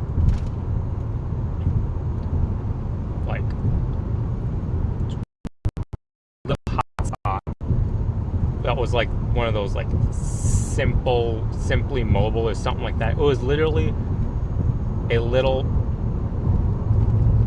modem. It was like a little travel Wi-Fi thing from Walmart. Literally, that's what I had.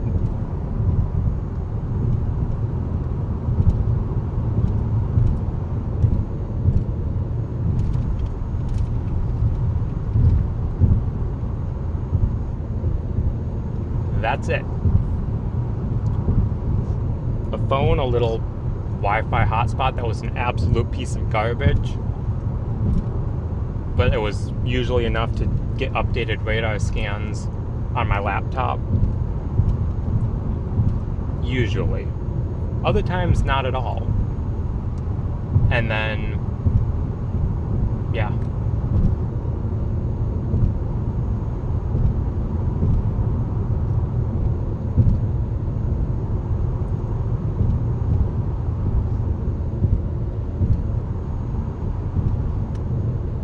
Oh, Oh, and like a little 7-inch light bar in the back window. That was literally from AutoZone. That was just suction cup to the back window.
Well, thank you. It's definitely come a long way.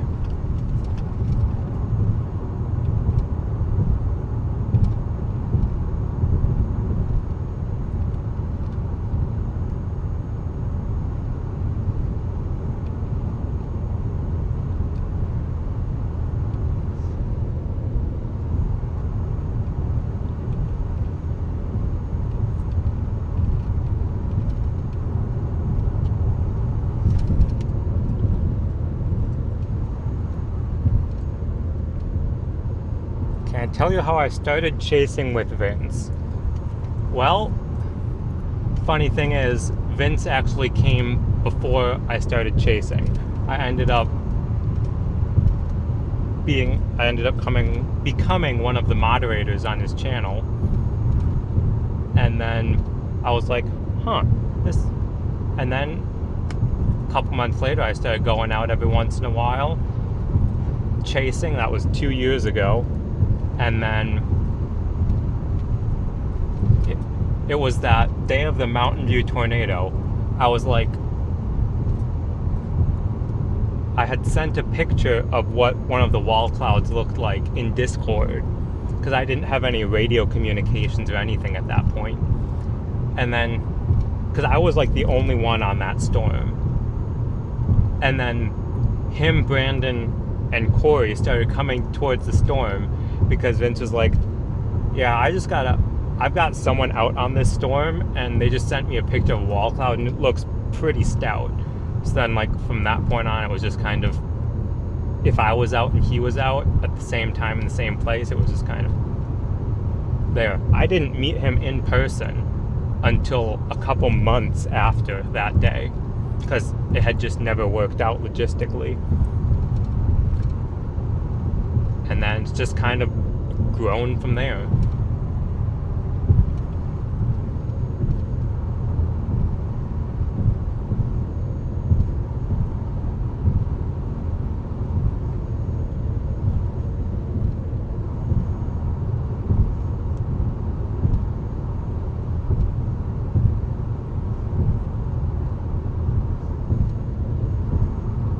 Yeah, I think I had become a moderator on his channel because I liked what they were doing. I liked what he was doing, and I was interacting with the chat and everything like that for so long. I was active in the Discord trying to learn a bunch of weather stuff, because before that, like 2.5 years ago, I knew like nothing about reading model data. I knew some about reading radar, but not nearly as much as I do now and what I had learned from there. So I just learned on my own as much as I possibly could, asking questions, looking up stuff online, getting resources, and then it's just slowly grown and grown and grown into this.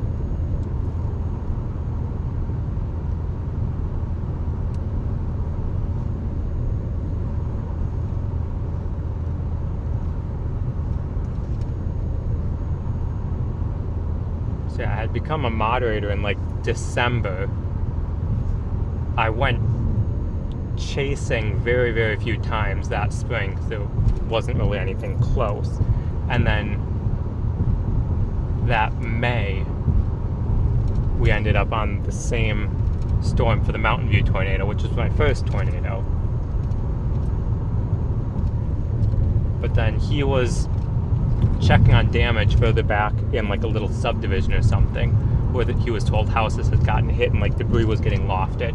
So then I was on my way back there to check too, and they were cutting trees and stuff. And then next thing you know, I'm driving through like the debris field of like a shed, or no, it was a house that had gotten like blown apart, but it was still like partially standing, and everyone there said that they were okay. I was driving and I hit a massive like pothole filled with water, so I didn't see it. And then I heard like a rubbing noise after that, and I'm like, oh, that's not good. So, and then I started like smelling hot rubber. So I pulled off like a half mile down the road, and I looked. What do you know? Front left tire of the vehicle, there was like a massive, like 2.5 foot piece of wood, like a plank that had gotten shoved up in the wheel well, like into the suspension, and was like rubbing against the tire. And there's no way I could possibly wedge it out. So I was on the side of the road. I got the tire jack out. I had to lift the vehicle up, take the tire off to get that piece of wood out of there, and then put the tire back on. And at some point it had punctured the tire. So then I was out of commission for the rest of that chase, basically. So then I didn't meet up with him or anything after that, because he had kept going with the storm after that, but I basically couldn't, because it took me however long to get the tire off, get that piece of wood out, and then get the tire back on. The funny thing is, like, a guy had come over to me and he was like asking, are you all right? And I'm like, yeah, I was coming to check to make sure you guys were all right. And it was like, he was such a nice guy. He wanted to make sure that I was okay, because he saw me on the side of the road changing the tire, but I was changing the tire because I had gotten a piece of wood in there, going to check to make sure he was okay. So it's like this whole little thing.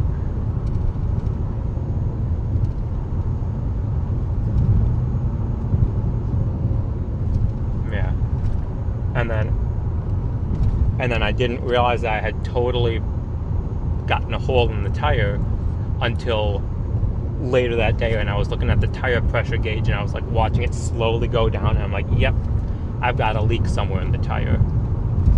Well, I'm trying to remember what day of the week it was, but it was Memorial Day weekend, and there was it may have been Monday, it may have been Memorial Day, and I woke up and like my tire was really flat, and I'm like, where the heck am I gonna go to get a tire patched on Memorial Day? There's like no place open. I found a Walmart auto care center that was open, and I didn't know if the tire was going to be able to be patched or not, because I didn't know if like the piece of wood had rubbed up against it, because I didn't see an obvious like puncture point. So I was hoping like it didn't just rub up against it so long that it was like a part of the sidewall had rubbed down and it was leaking or whatever. So I didn't even know if the tire was going to be repairable, and they were like, oh yep, it was a puncture, and they got it all patched up, and I was good to go after that. But man, that's the story.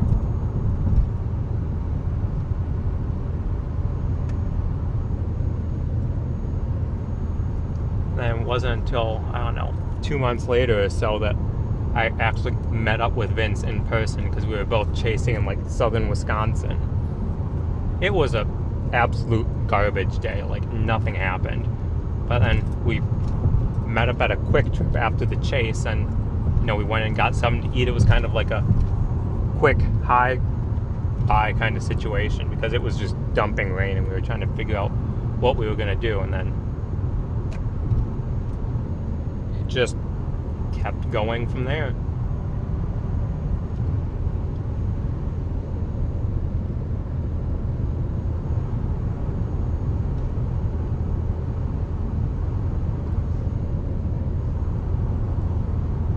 So now I've got a can of Fix-A-Flat in the vehicle in case something happens again where I need to just quickly get the tire patched or whatever. Like in an emergency situation, I have a can of Fix-A-Flat that I can use, but I have tire plugs, all sorts of stuff like that. And I can just patch a tire whenever I need to. Or not patch, plug. The tire plugs, not patches.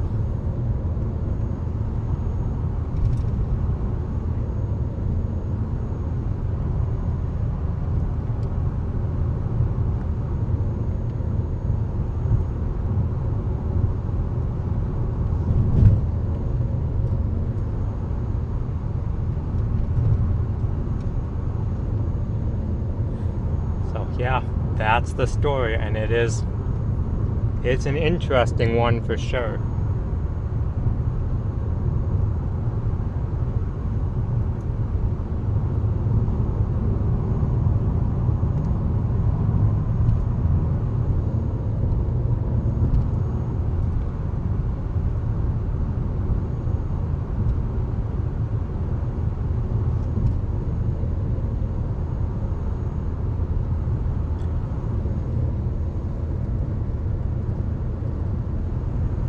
Alright, see you in a little bit when you get back.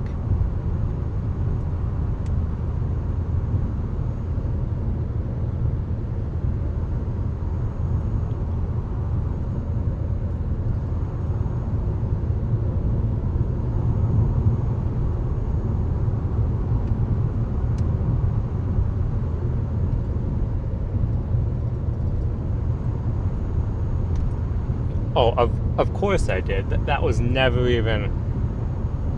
There wasn't a doubt in my mind that I'd be able to beat him at assembling the table. That was just, what? Holy cow, that was 6 months ago already.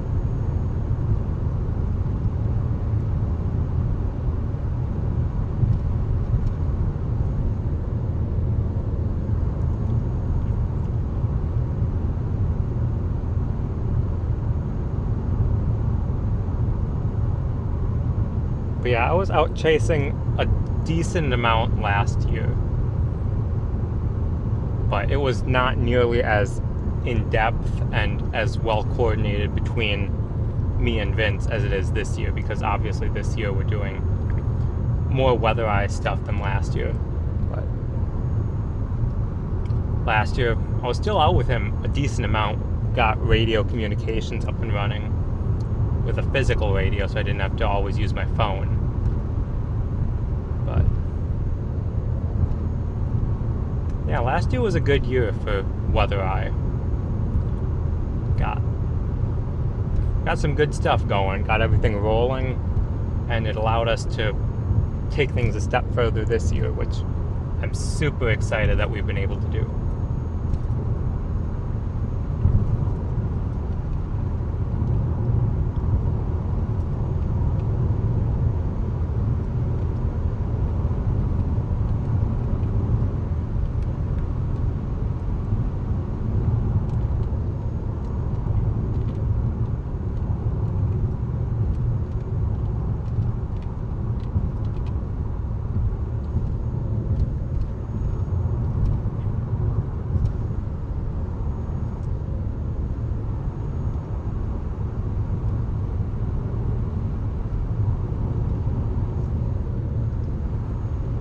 I met Zach for the first time last year down in those Dixie days.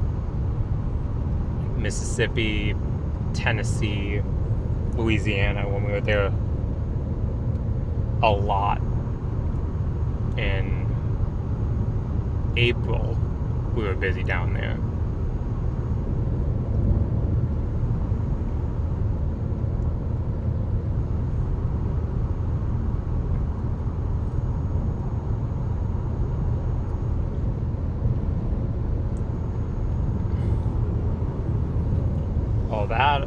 That is an extremely loaded question.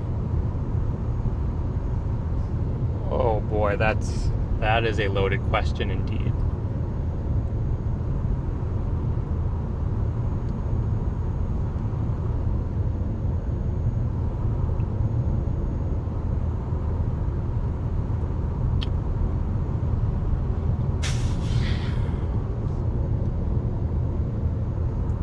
I did not meet Taylor until 2 months ago.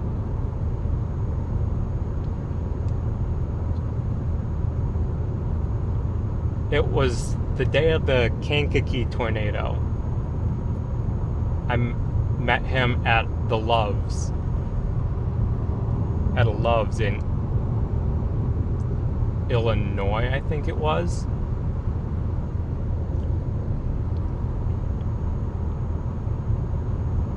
Yeah.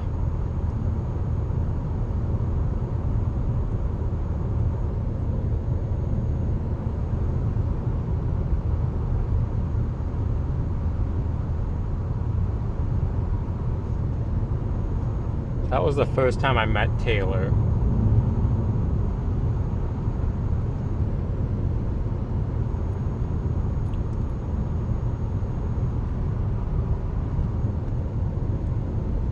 But back to that other question. What kind of equipment would you recommend someone new to chasing to get for the chase vehicle?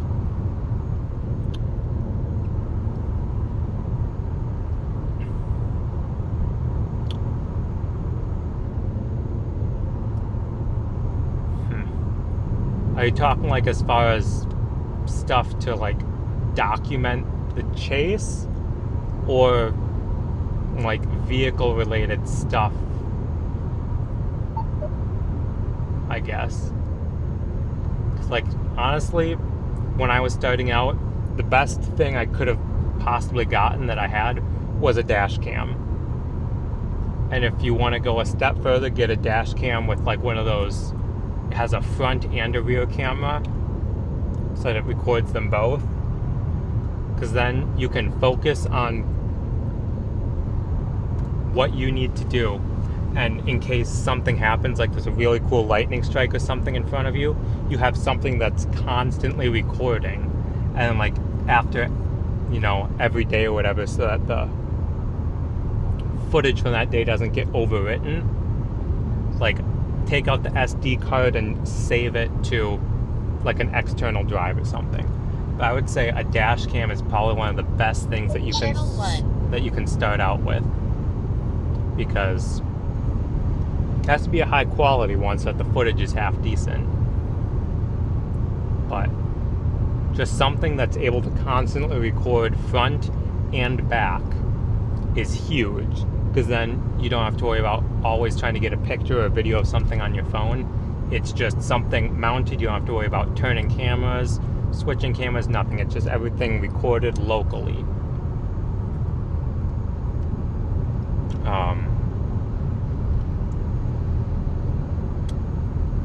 So that's something for just like, and honestly, anyone, even if you're not chasing, I highly recommend dash cam. You know, someone cuts you off and you end up T-boning them, you have evidence that it wasn't you at fault.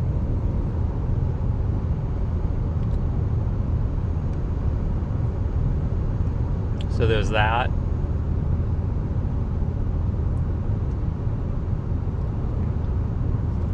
Obviously, a reliable way to get internet connection for like updated radar scans.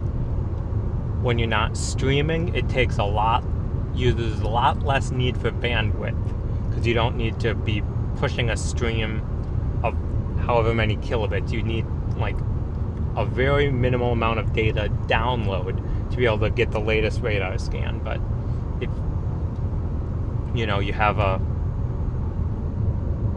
really crappy internet carrier and you only have your phone, and half the places you drive don't have internet connection, you need some way, whether that's a additional modem or something, just to help supplement and be able to get radar data. Because I made that mistake at the very beginning as well. There was one chase that I ended up in the middle of nowhere with no signal on a tornado-warned storm. I think it was like eastern northeast Minnesota. So there were just trees everywhere, very limited cell signal. And eventually, it was over an hour before I got an updated radar scan. I was literally going off of nothing but what I could see in person, what I had on the previous radar scans of like storm trajectory for the most part.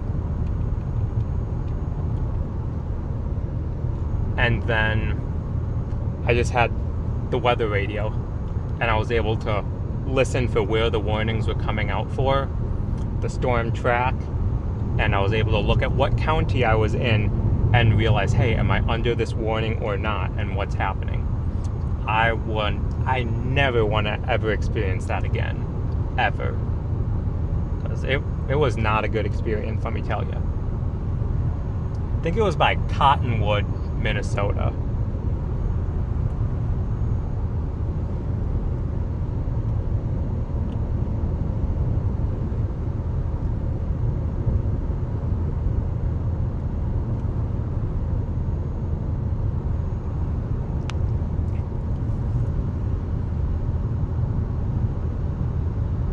But then as far as like vehicle stuff, I mean, depends on the vehicle. Obviously, you want to make sure you have some sort of spare tire that is inflated.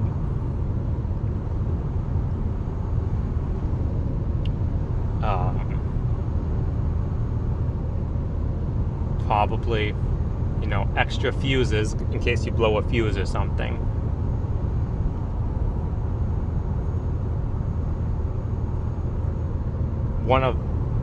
One thing that I didn't get until later on that I wish I had earlier was one of the OBD2 port code readers. So like, let's say you get a check engine light on the vehicle, you can plug it in and see what the code is to know what's wrong. So that if you're, in the middle of nowhere, hey, is it even safe to drive this vehicle to the next town or whatever? Do I need to call a tow truck or whatever it is?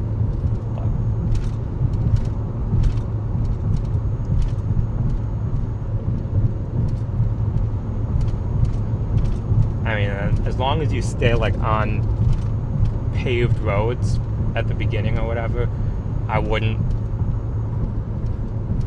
you don't need like recovery boards or anything, but if you're ever thinking of doing anything like off of paved roads or even semi-decent gravel roads, I mean, you can't do much better than getting a set of decent traction boards. But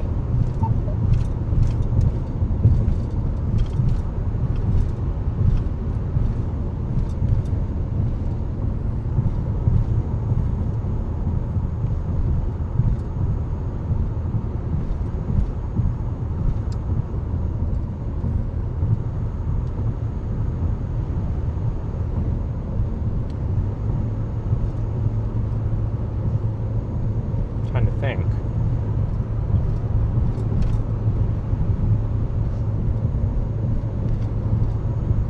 Does that kind of answer your question? I hope it does. I'll keep thinking if there's anything else that like jumps out at me that's like, hey, definitely would want this, but it's kind of vehicle dependent, individual dependent of like what you're exactly doing and capabilities of the vehicle, features of the vehicle.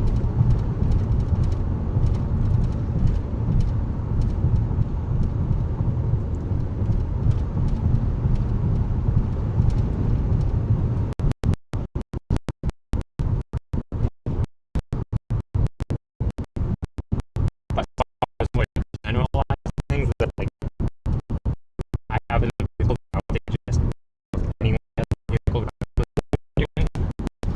would be extra fuses, because you never know when a fuse is going to blow or something's going to happen. off and you need another fuse.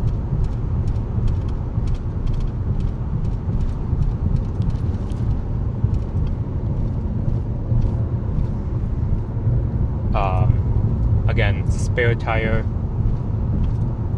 Make sure you know how to install the spare tire and where the jack points are on the vehicle.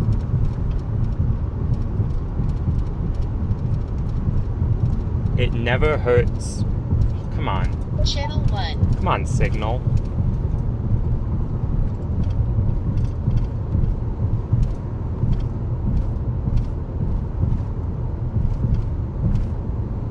Gonna wait to see if signal rebounds a little bit here in a moment.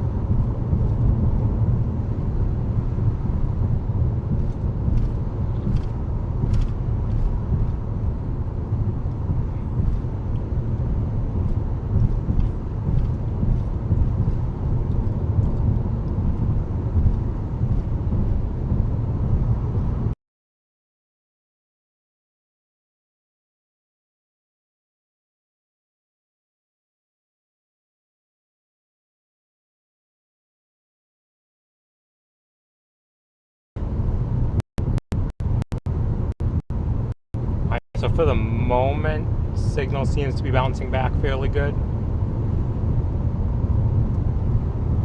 But, and now it's crapping out again.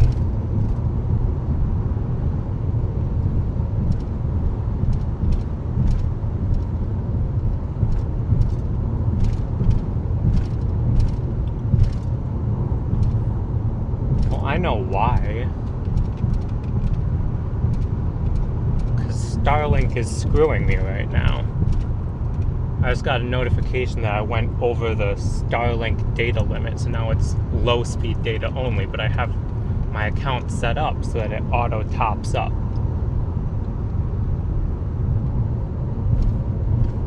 So that if I run out of data,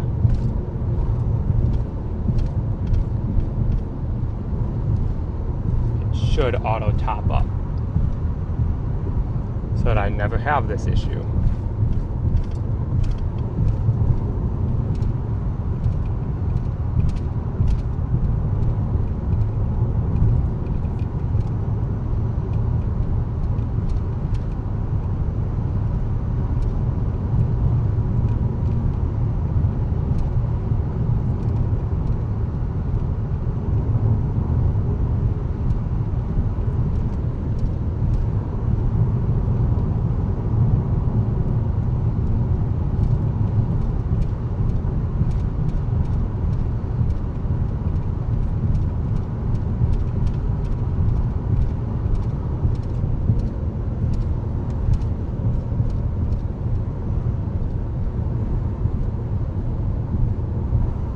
I had my account set up so that if I ever ran through the amount of allotted data from Starlink, it would auto add more so that I would never run into this issue, but for whatever reason that feature does not seem to be working.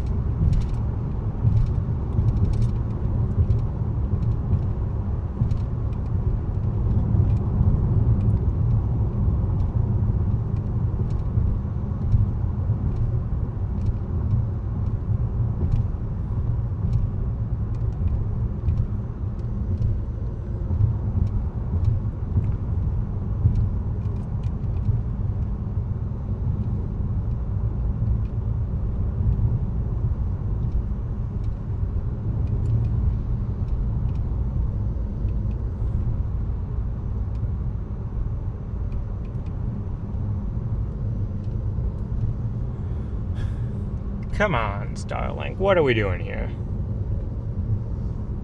At the next stop sign, turn right. Turn right.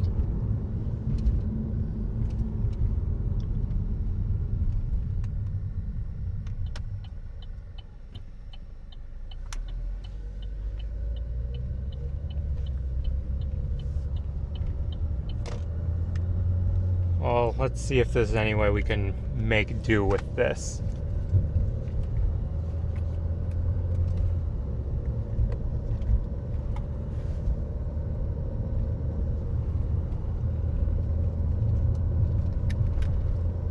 glad this is happening now and not doing a actual severe chase, because otherwise that would be very, very unfortunate. And I would be even more displeased than I am right now.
Now running into that audio issue again.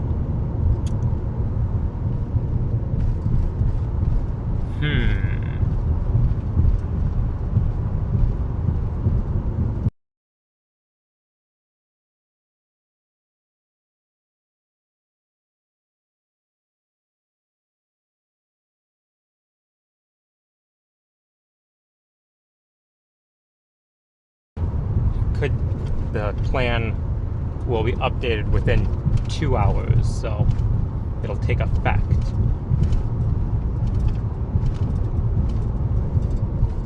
So we'll see how long it takes, and hopefully it's sooner than that.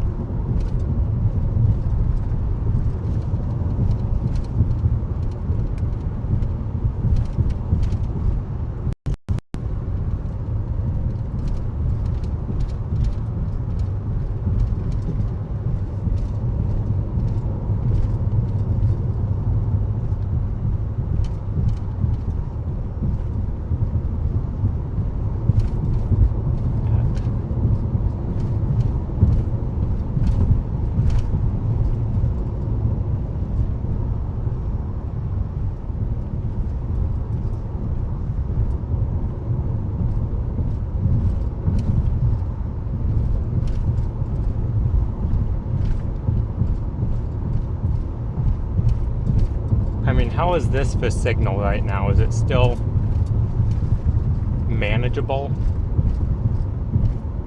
Picture quality is probably decreased.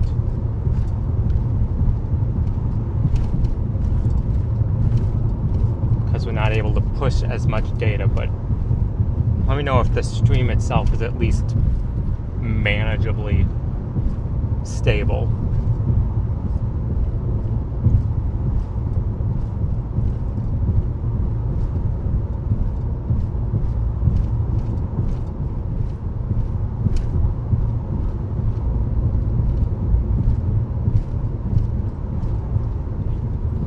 Alright, so we're pushing very, very low bit rate right now because we don't have much for cell signal coverage right here, and Starlink is currently capping us at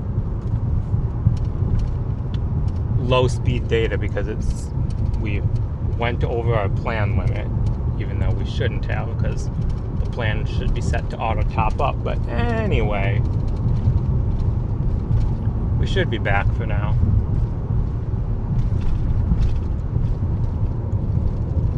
I've been out enough and streaming enough that for the first time I have gone through my allotted Starlink data, and especially because we've been out here with almost no cell signal, it's been relying on the Starlink data a lot more.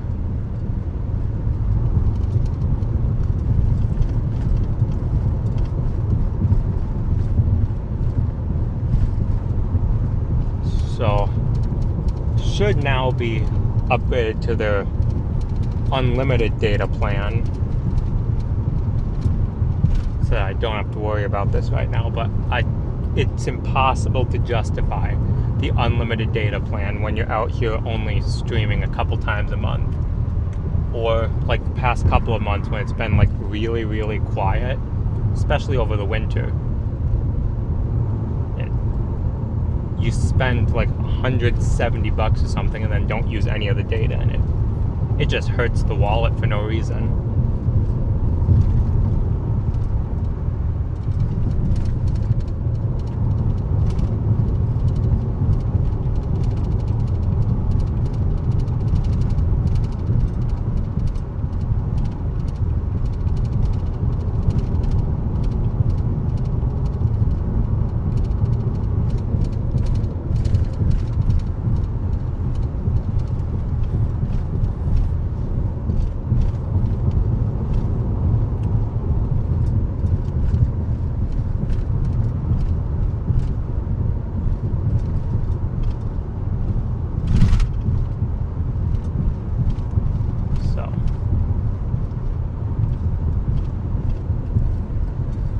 Hopefully the stream stays stable enough that we're able to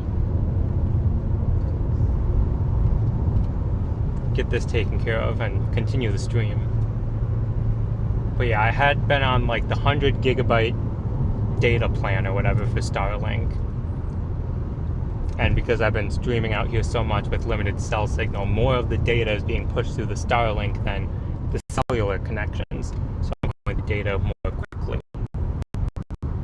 And then I had it set up so that once I reached that 100 gigabyte threshold, it would auto top up and add more data to the plan for like an extra cost of however much per gigabyte. But it wasn't wanting to do that, and at this point it's like, well, now I don't have to worry about overusing any Starlink data. I just have it switched over to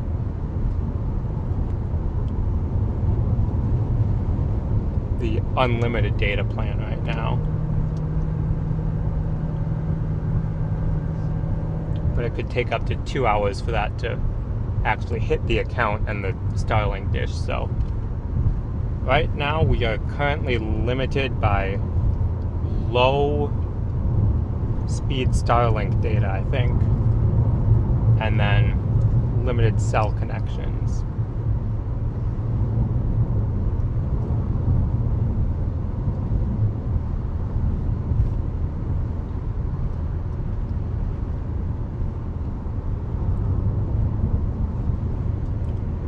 Actually, I'm just taking a quick peek at the data through.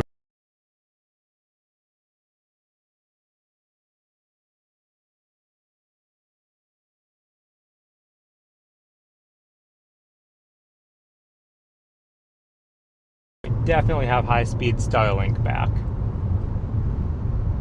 So that's nice that it hit the account fairly quickly in much less than 2 hours. Howdy, Amar. How are you doing?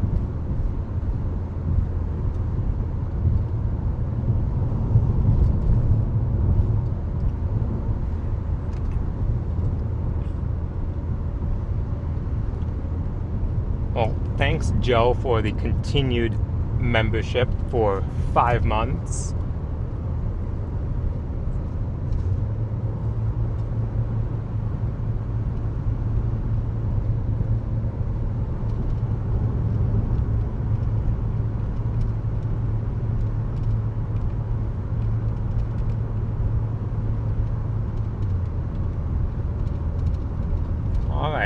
Medicine Rock State Park, quarter mile ahead.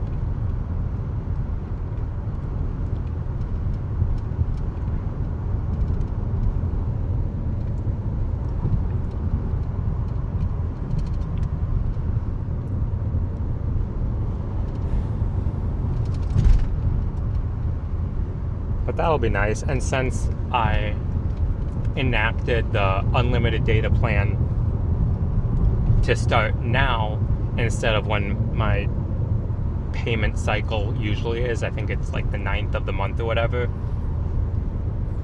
they prorated me for the remainder of this pay cycle. So to get unlimited data for the next couple days, it was only like $12 and some odd cents, because there's only a couple days left in the pay cycle. Then when the next month payment comes around, it'll be the full amount, obviously.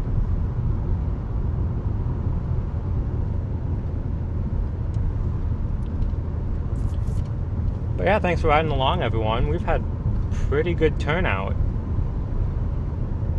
Pretty consistent viewership and interaction. So that's nice.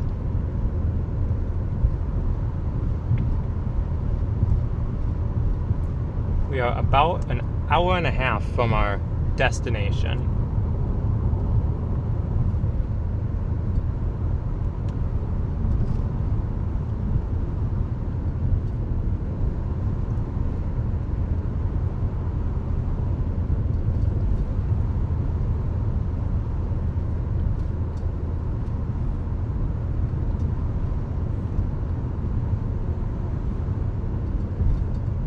It has been fun. I've enjoyed this stream. And I'm enjoying it even more now that I don't have to worry about, Starlink just cutting the data speed to snail's pace. Although I will give them credit where credit is due. When you run out of Starlink data on the plan, you still get unlimited data usage, but it's very reduced speed. But worst case scenario, you're like out in the middle of nowhere camping and like your data plan runs out. It's not like you're just instantly stuck without internet. You can still use internet. It'll just be a very low speed, so obviously not enough to stream or anything, but if you need to like go online and browse for something, stuff will still load just slowly, but you can still go in and update your Starlink, increase data if you need to, whatnot. Check the weather, whatever you might need to do. Get directions.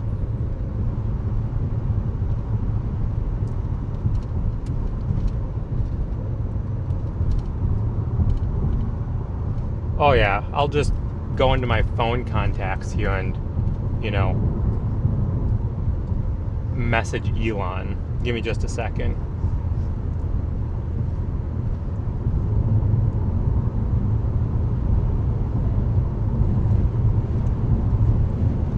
I'll get right on that. Alright, let's go into phone contacts here. Tap on Elon.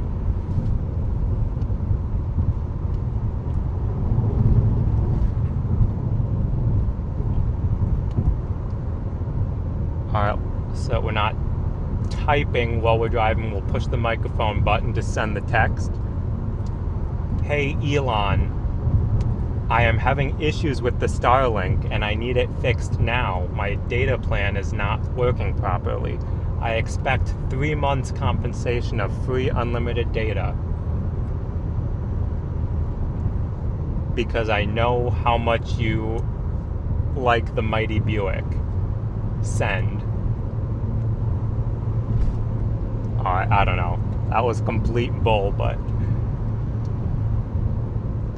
it was entertaining nonetheless.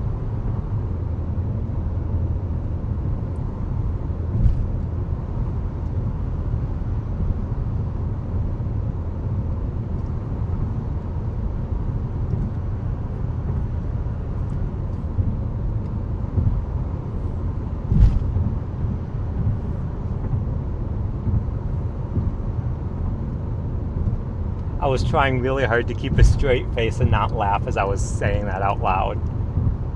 And it was extremely difficult.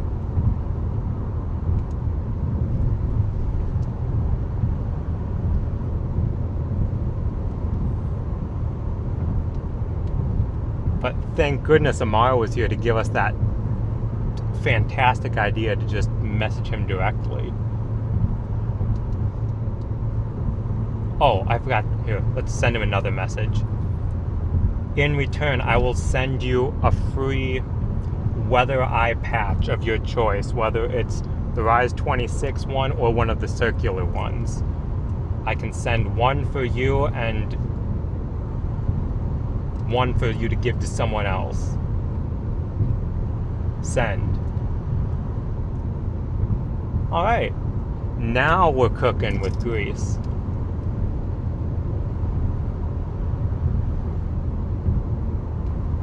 How could I forget to offer him a weather eye patch?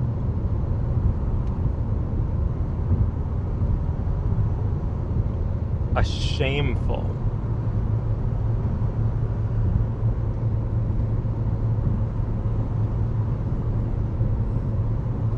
But that little Starlink slow speed dropout for that little bit just goes to show how much this stream has relied on Starlink because of little to no cell signal out here, and we would not be able to do any sort of stream with any sort of stability without it.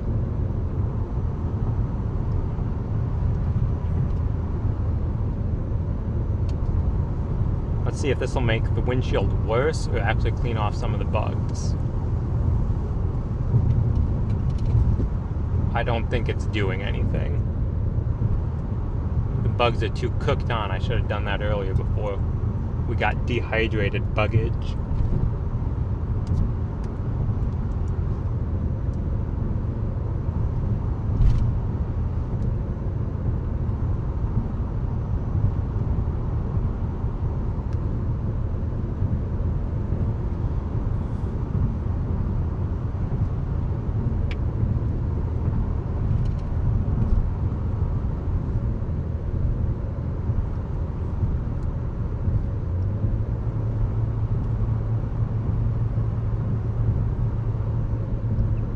Yeah, this has been a really fun stream so far and entertaining. I've enjoyed it. And we still got probably a little over an hour left to stream. And I'm glad you guys are enjoying it too.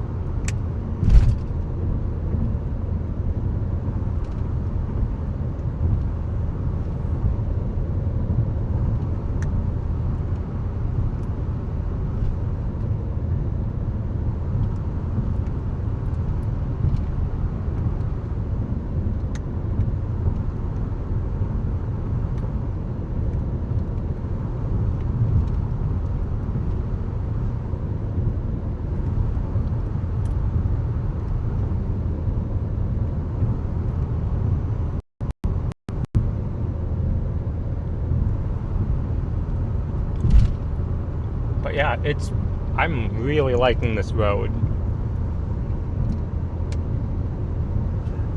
Very, very minimal cars on it. Like,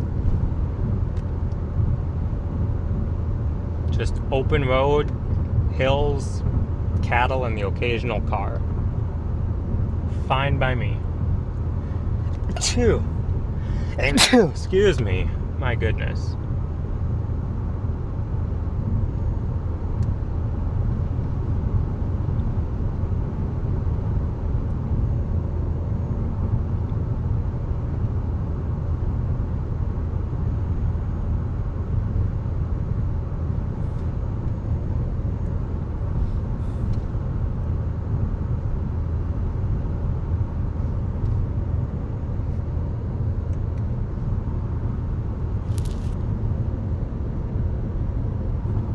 Thank you. That sneeze came out of nowhere. Actually came out of my nose, but we're not going there.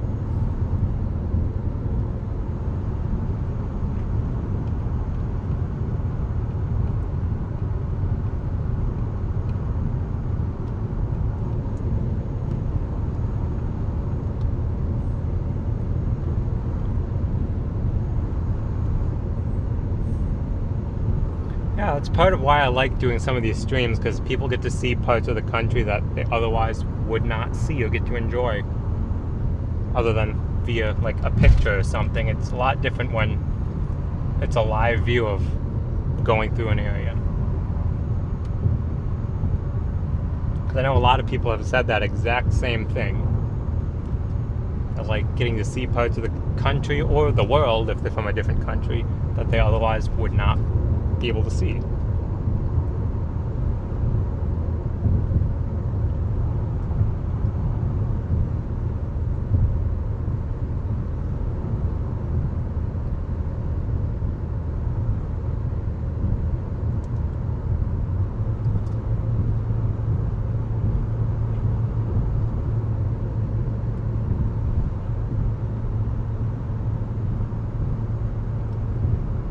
Trying to think of if there's anything interesting that has happened since the stream yesterday.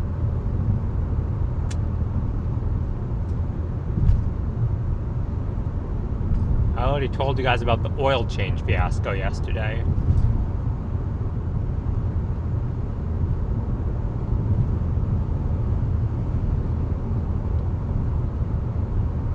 Yeah, last night was fairly uneventful.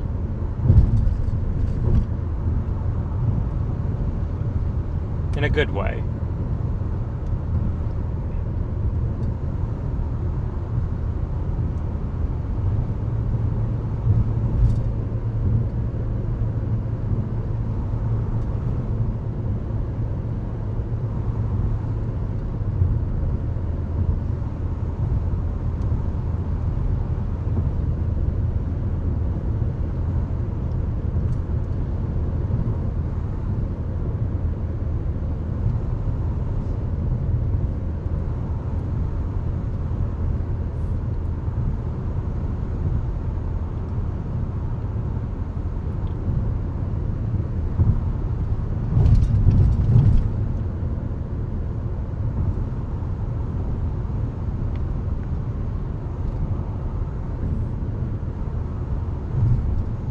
I'm extremely happy with my decision of where to chase yesterday and to have today be a relaxed, just drive day and reposition.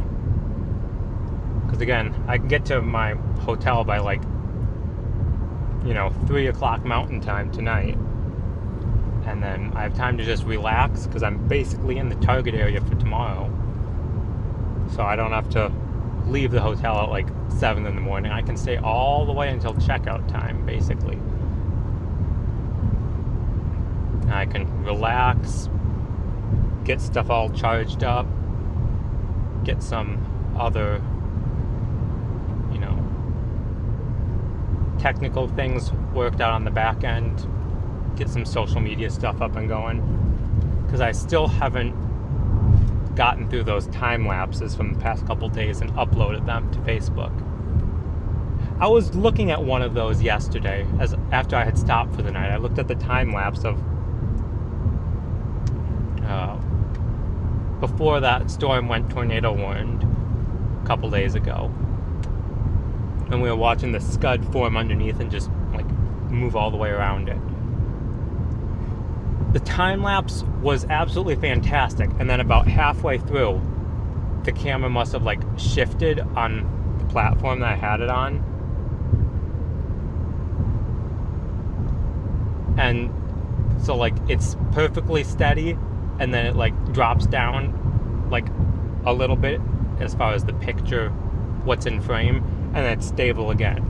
So I need to go in and crop both areas down, and at that frame where the camera had shifted, just line everything back up so it's one consistent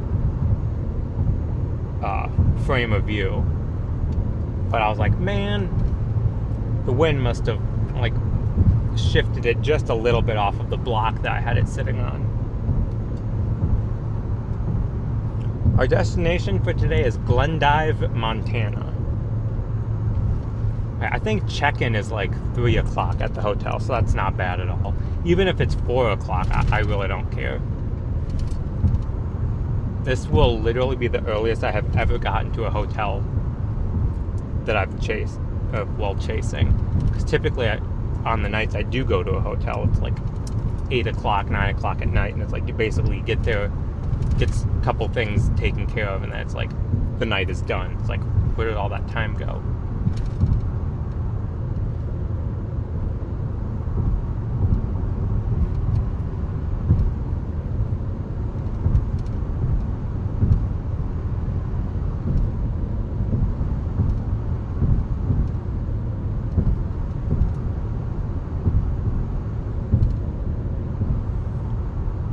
But seeing that time-lapse camera that had shifted on the block that I set it on was like, yep, I really need to get that camera mount adapter from Walmart this morning. So it was, because then I can just put the camera on one of the tripods and just not have to worry about it.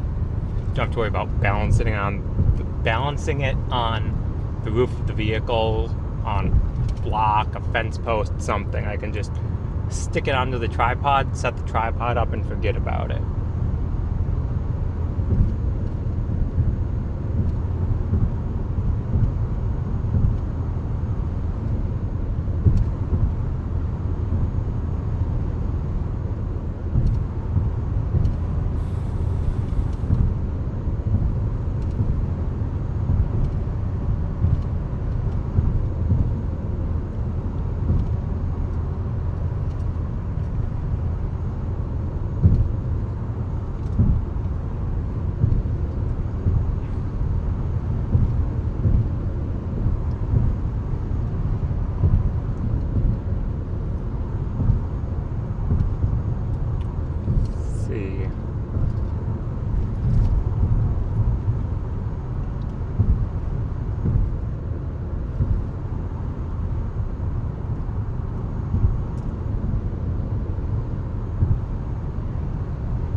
I'm really hoping it's a good hotel and I don't have any sort of big fiascos or issues, so I'm hopeful.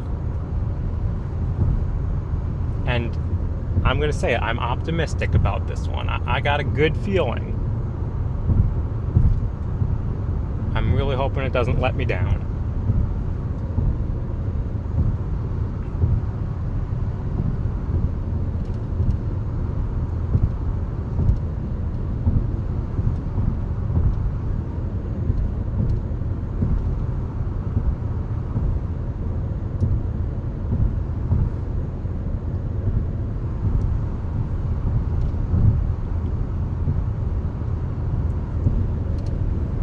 Well, lately, Amar, Diamond Elite member status doesn't seem to mean anything to these hotels.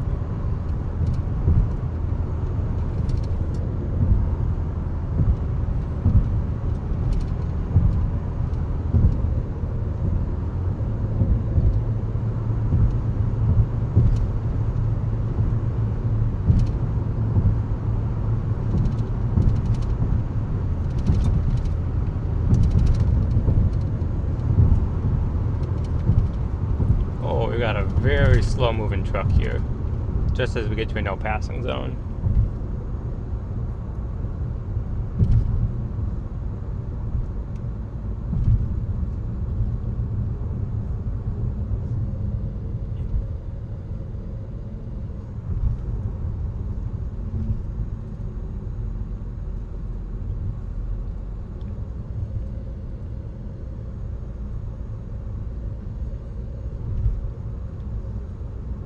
Look like we are entering Baker.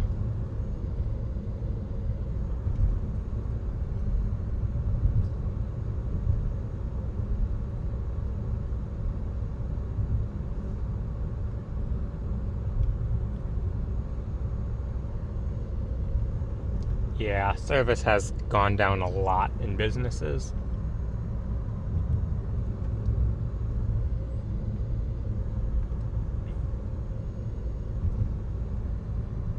It's sad when your method of, determining if a place is good or not is not by if the service is good, it's as much as it is, I can't talk. It's sad that the level of rating for a place is not if it's good, it's whether it's not garbage.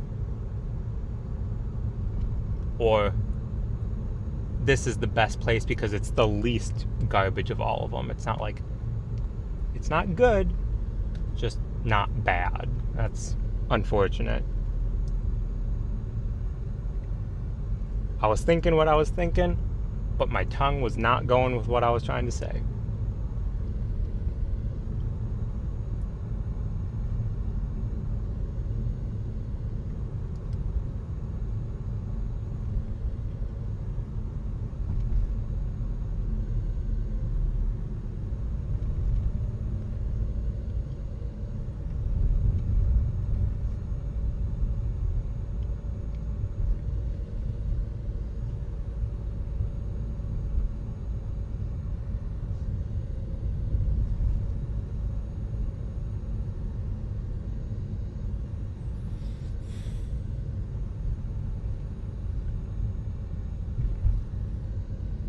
This is a nice little town.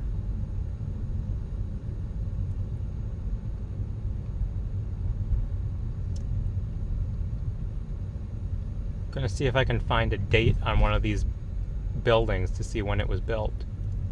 Oh, there we go. Lake Theater, 1918 is when it was constructed.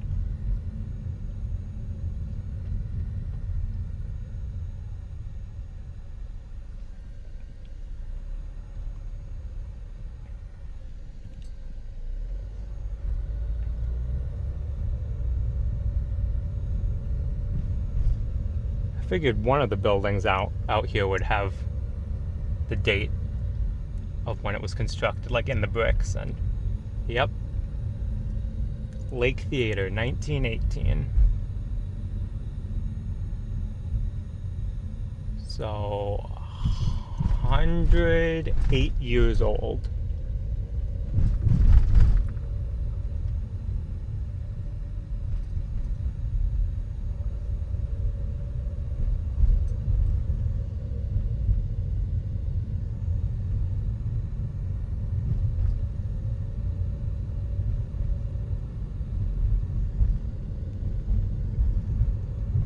Indeed, find nice old main streets, and there's a lot of history on them.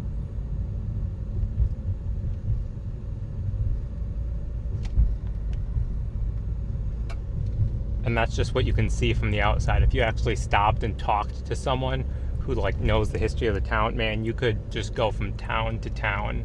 Take your next slide left onto Montana 7 North. Take a slide left onto That's what I'm doing, Google. It's a detour. The road shifted like 20 feet to the left. So your GPS got all out of whack.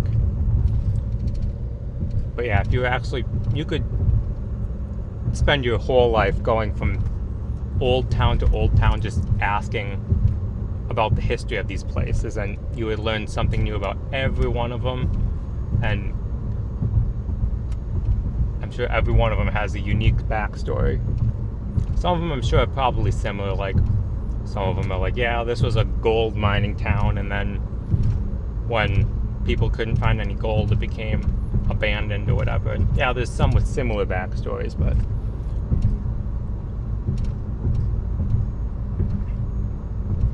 every one of them is unique.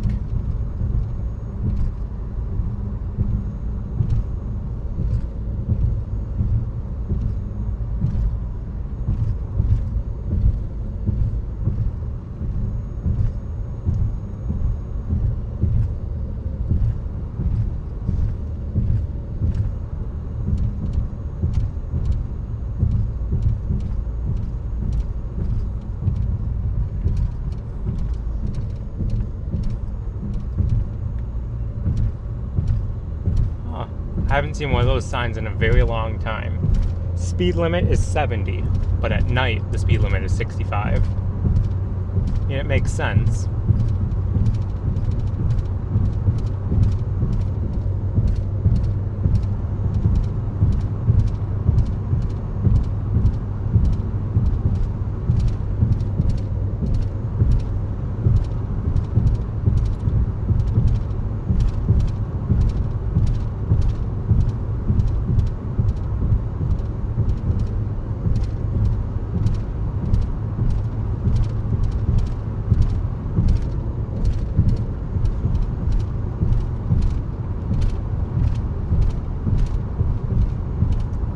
This stretch of road gets a little bit better up here. I'm tired of these bumps like every half second.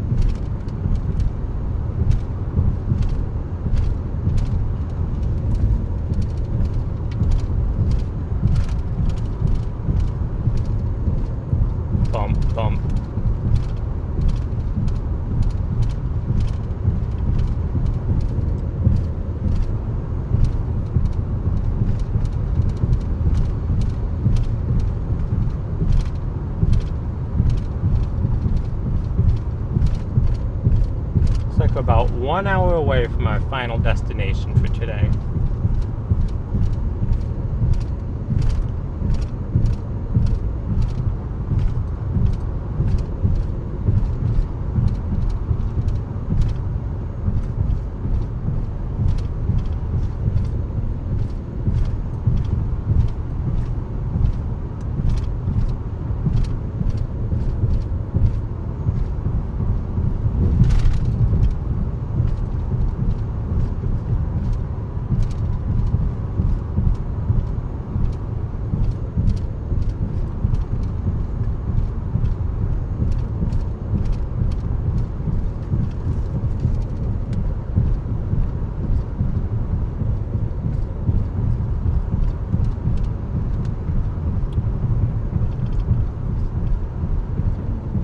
So it's not the bumps in the road that were getting annoying, it was tapping of something vibrating over by the passenger seat.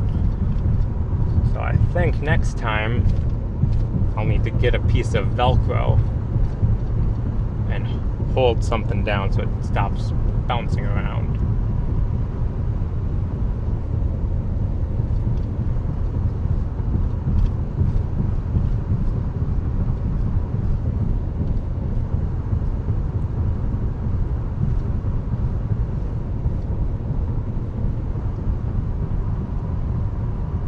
We're about an hour from,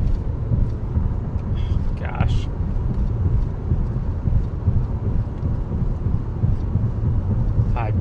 I always forget the town name. Glendive, that's it.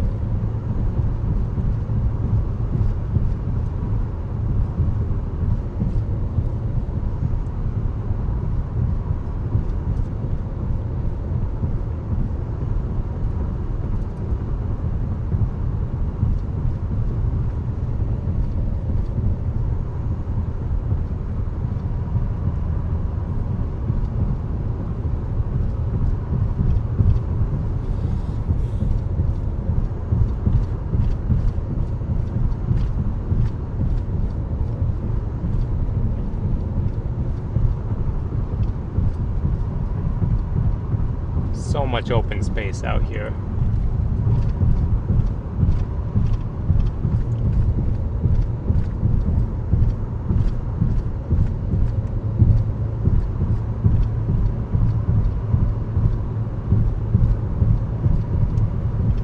Every once in a while when you're just driving in a place like this, just makes me think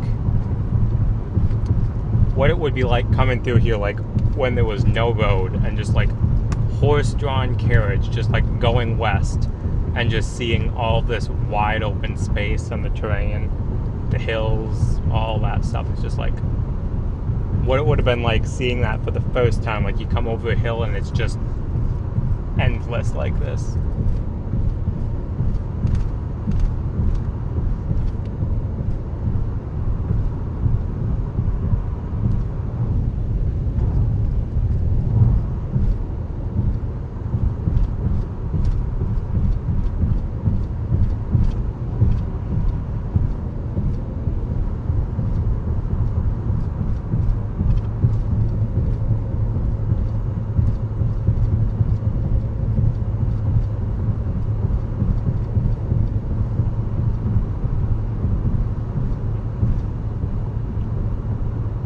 Well, speaking of, there's a sign for a historic point in a half mile.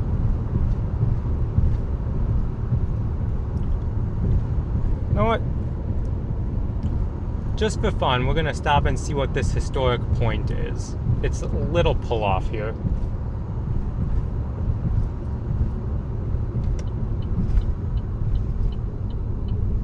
And we'll read what it says.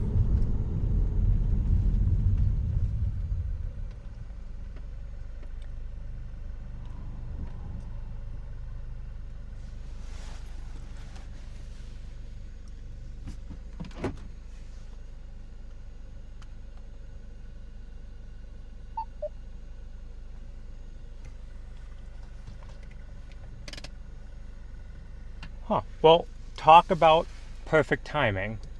Check out this sign here. See if we can get this going here.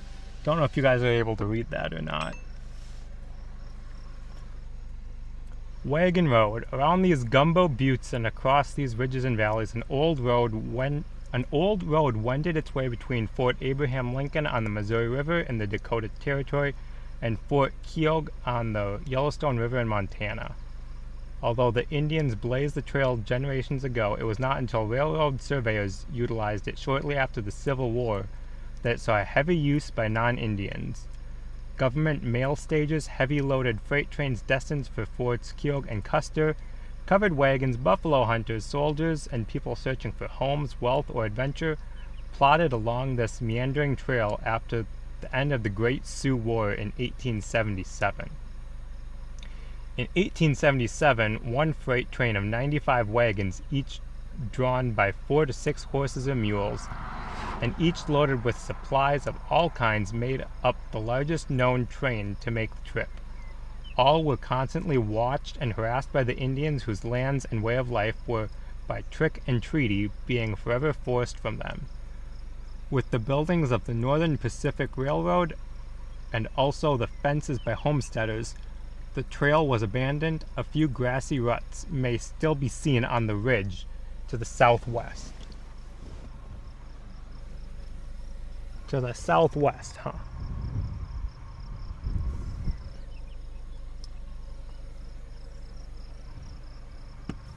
That'd be that way.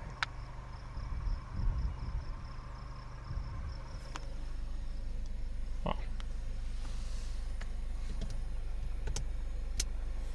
So, kind of ironic that I made that comment just as we made it to a historical marker.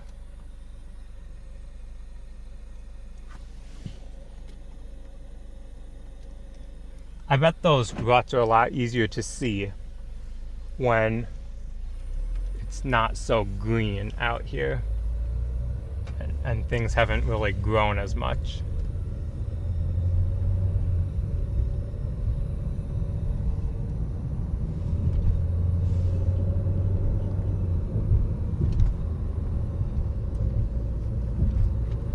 So there you go, part of a history lesson for today.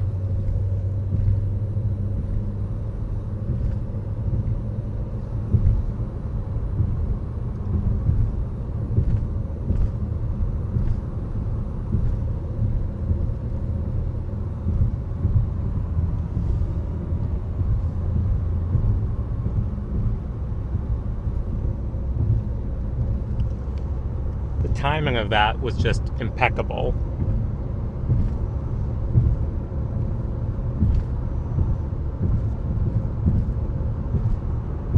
Timing.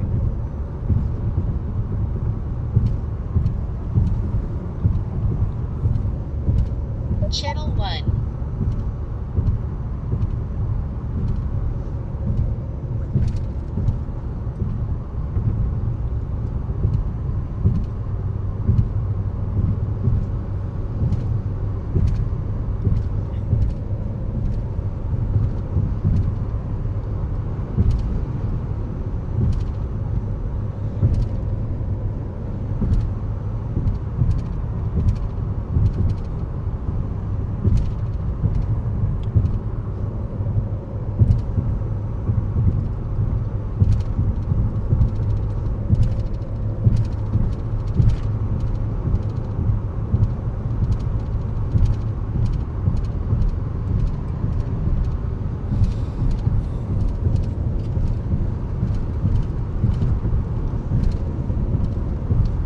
And here we are driving over the same path, basically, hundreds of years later in a vehicle, live streaming it through the internet to people across the world.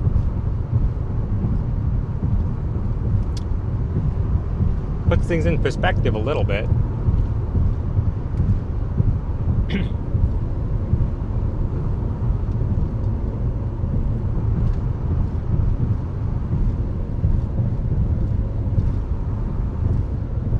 Well, welcome, Bucky Badger.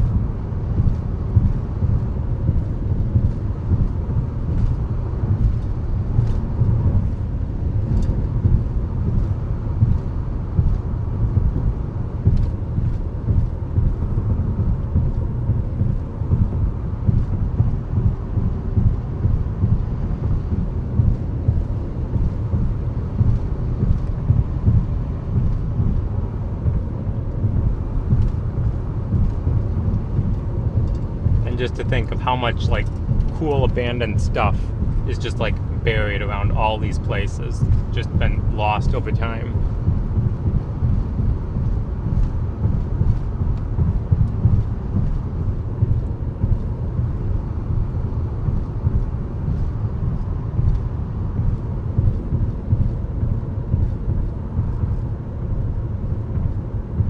Indeed.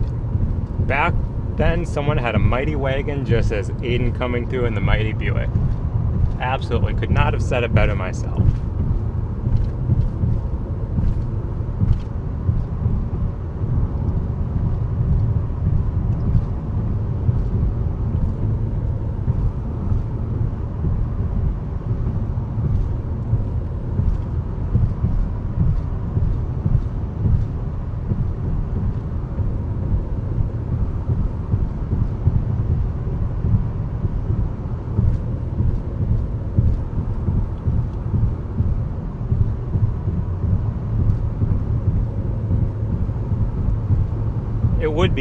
It would be fun to go metal detecting, but even the metal detecting stuff would only pick up like more recent items basically, because they were made of metal, not even like, I don't know, stone carvings, you know, pieces of, you know, pottery, whatever it may be. But metal detecting around here would be really fun. You would need a big metal detector though, or do a lot of walking. But like right along that trail, wherever that was, like if you went metal detecting around there, I bet you'd find some cool stuff.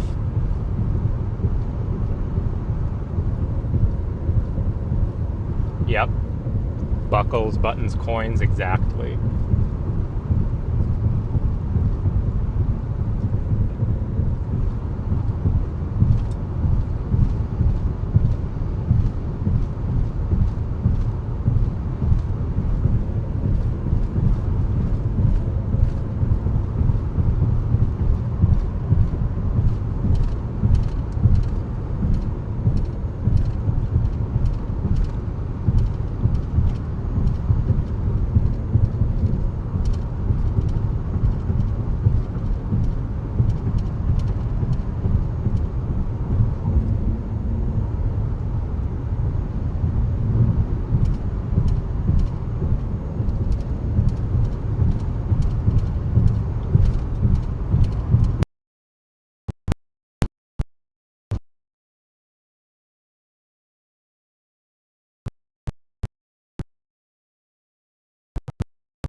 No, not many trees at all.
45 minutes away from Glendive.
That little white shack type building back there on the left side was an old building for a telephone company. That the telephone lines run right into it. Honestly, it's probably still in use for anyone with landlines out here, because there's not much for cell signal. So it wouldn't surprise me if that was still in use.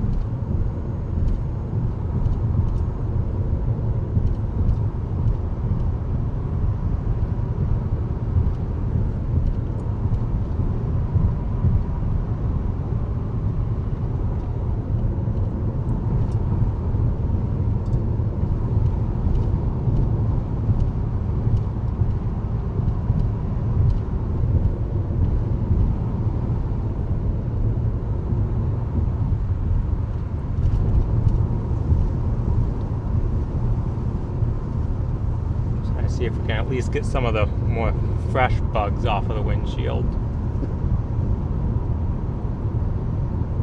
That did not seem to help very much.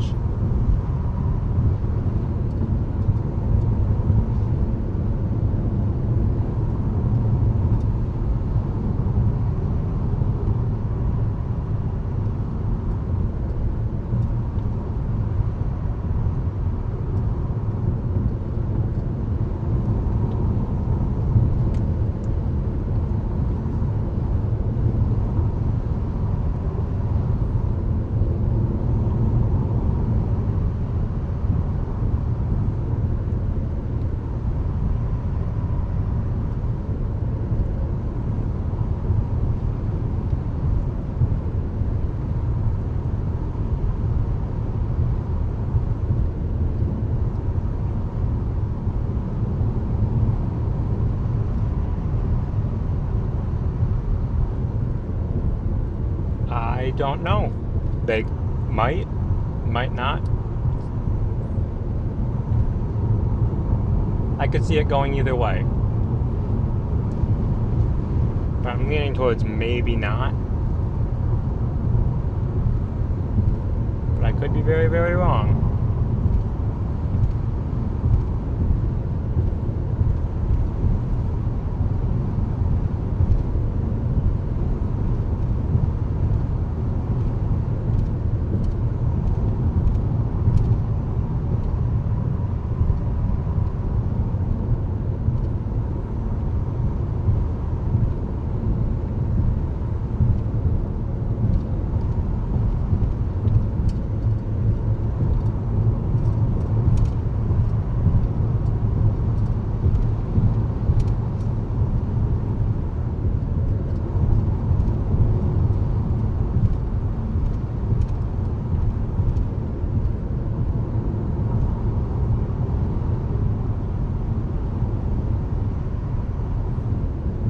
really glad I decided to stream this drive.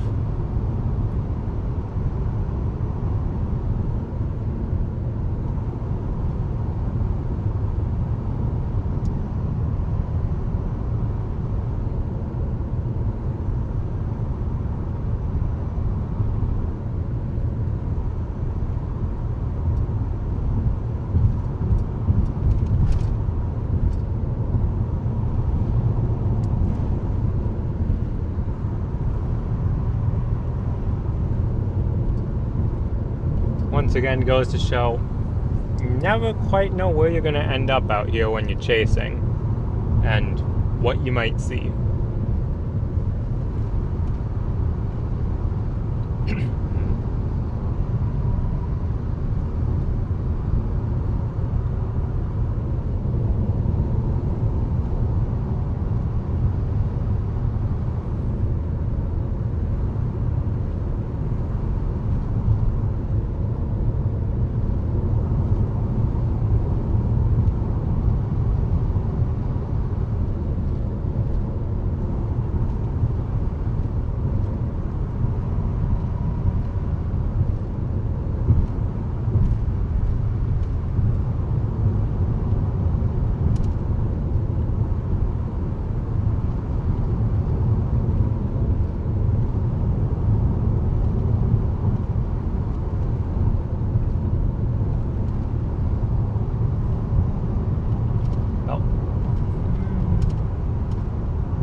So about 20 miles until we get back on the interstate.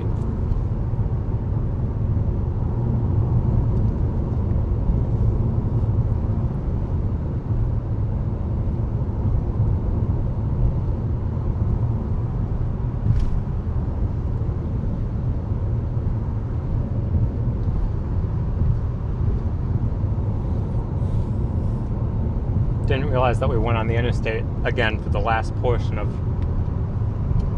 the journey.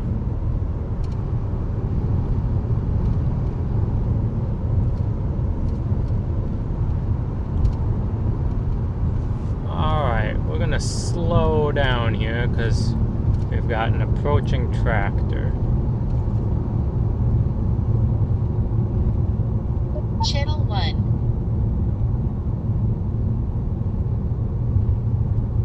It's a fairly narrow road.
That was weird.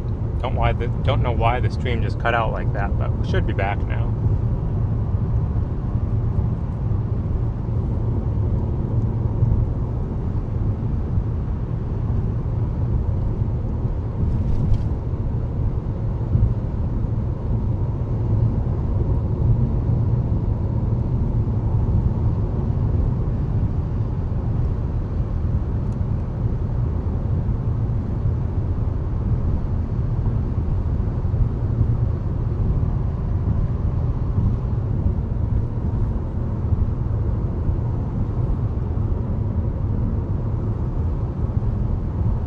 Channel 1. Good gracious, that scared me for a second.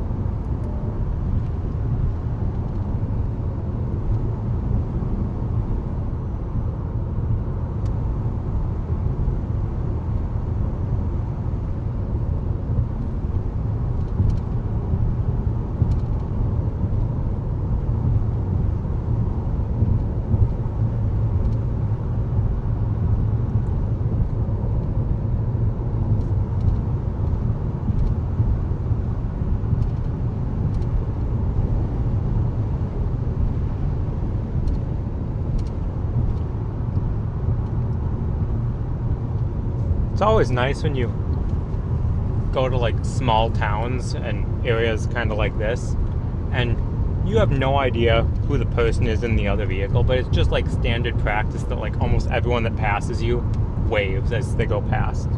Just different kind of friendly out here.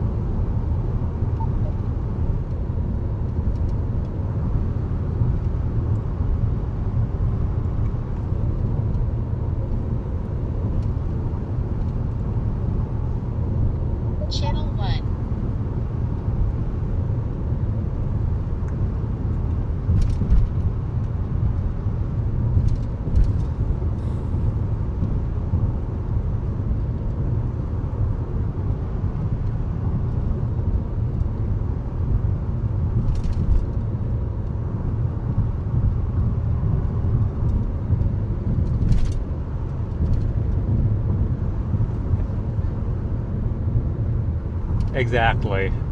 Exactly, Amar.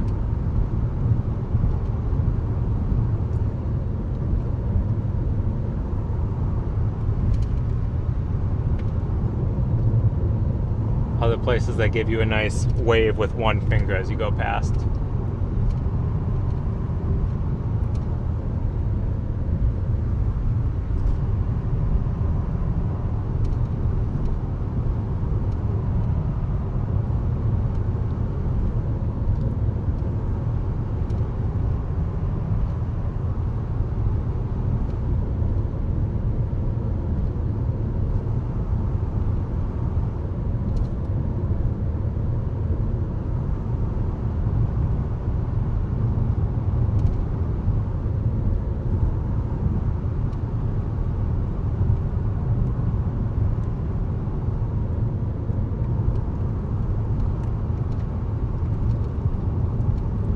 I'm really glad that the route we ended up having to take to get here took us on some of these roads. It's not the same when you just take the interstate all the way. You don't get to see a lot of this. I mean, the train is fairly similar, but just not the same feel as taking these 2-lane roads in, you know, the middle of nowhere, Montana.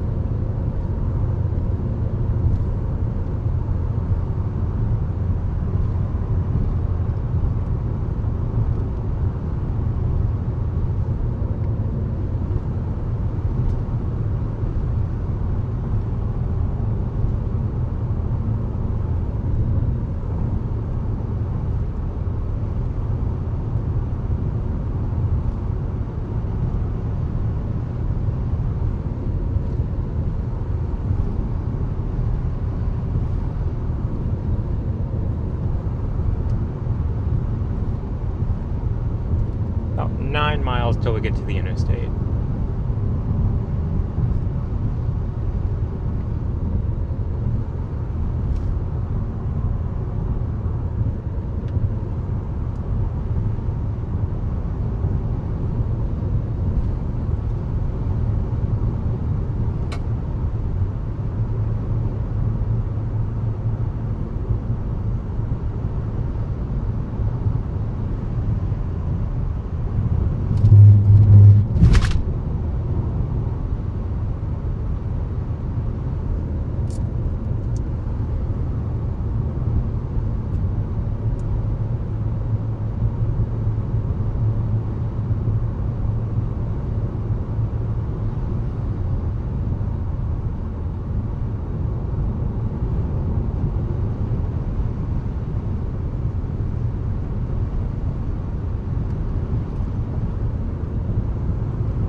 love how the location in the top left corner of the screen probably hasn't changed for like 35 minutes, because that's still the closest area on the map.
That was not exactly zoom zoom. That was me going 2 miles an hour under the speed limit while passing them.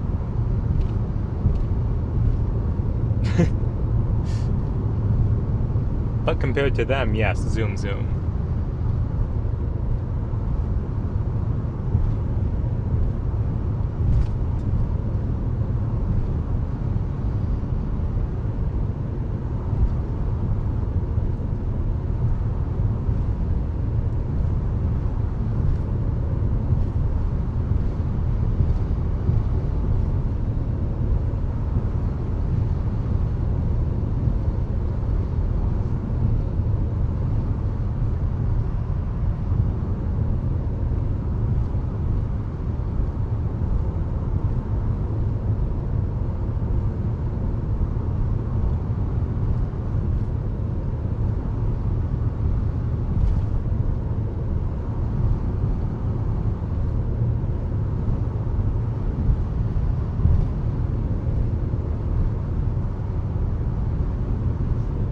About 2.5 miles till we get to the interstate. Now we take that northwest for about 25 miles and we're in Glendive, Montana.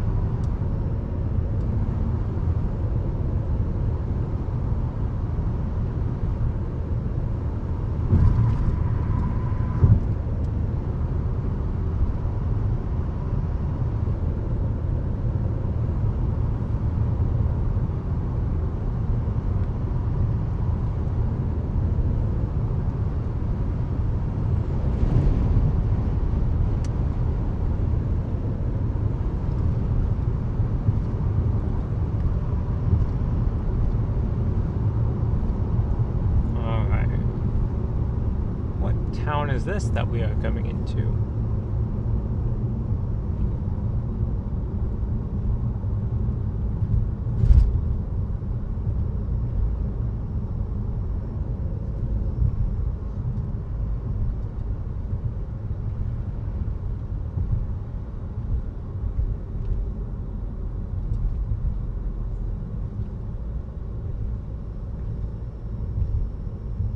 Oh yeah, this is the Wibaux, however you pronounce it. It's like Wibaux. Wibbo is the X silent, or is it like Sioux Falls, Sioux City? Yeah.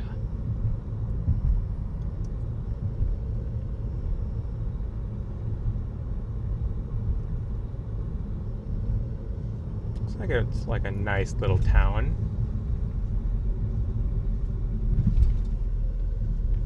See if we can find a building with the date on it as we drive through here.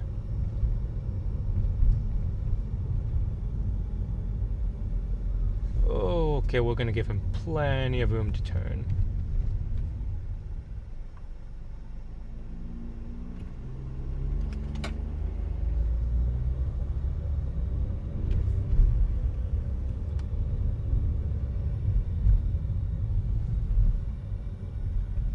$1914.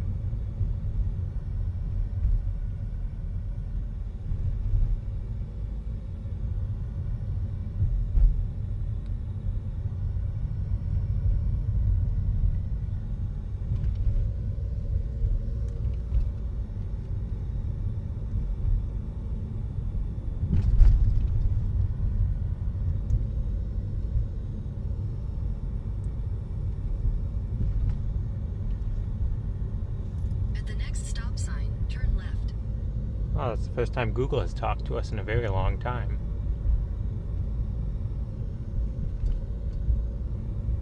At the stop sign, turn left onto 2nd Avenue Northwest.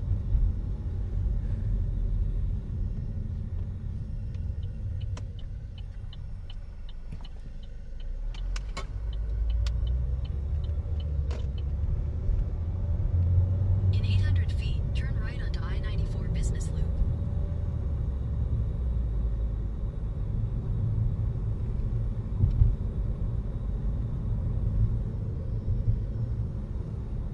Turn right onto I-94 Business Loop.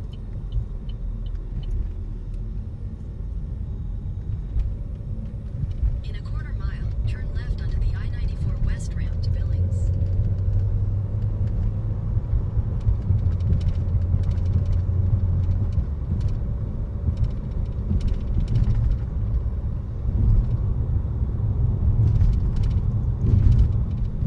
Alright, fly birds. There we go. Turn left onto the I-94 West ramp.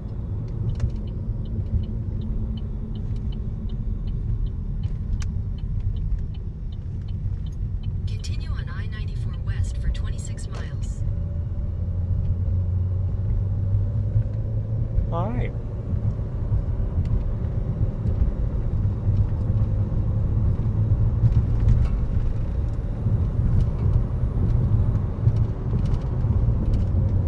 So we are on the interstate now for the last leg of the journey back over to Glendive.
Probably be streaming for about another 15 to 20 minutes till we get to Glendive, and then we'll end up shutting things down so that I can get to the hotel, get stuff unpacked, checked in, all that fun stuff.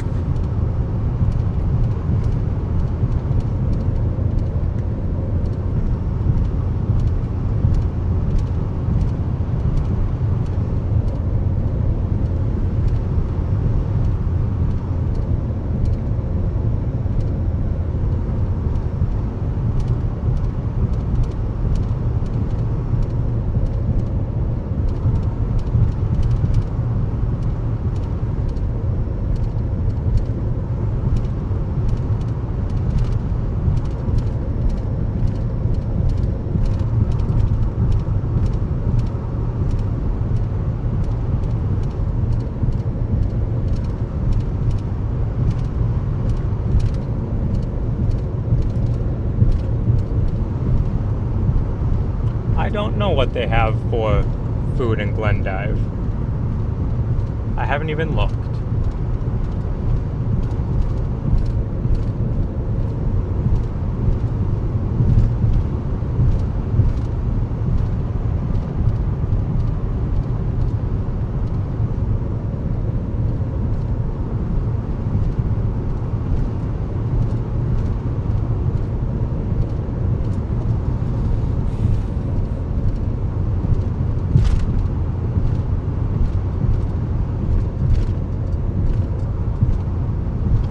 Again, thanks for riding along today.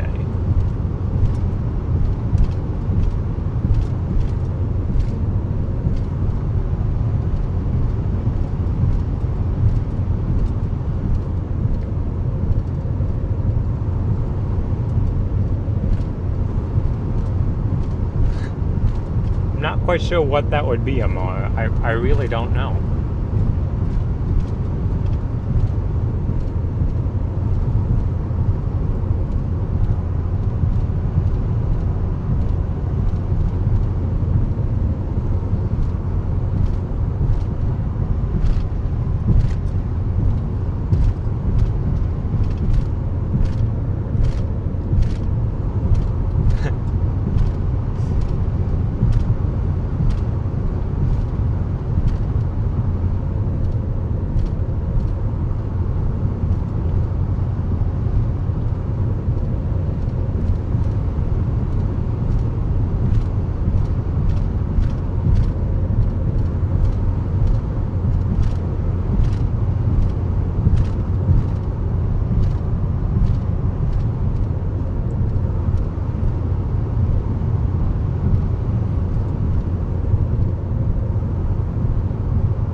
glad that you have enjoyed the stream today. And I agree, Amar, there's not much traffic on the interstate either.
Channel 1.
Well, you're welcome, Heather. Thanks for tuning in.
enjoy your pizza party this evening. And once again, I'm glad you enjoyed the stream. I enjoyed it as well. We will be live again tomorrow from somewhere in this general vicinity between here and Canada for some severe weather storm chasing. We will, right now it looks like large hail is the main threat with some damaging winds as well. But things pan out tomorrow. We could get some really nice looking supercells up here. So I'll have more details on that either later tonight or tomorrow morning. And in the morning I'll get a stream scheduled and all that other stuff that goes along with it.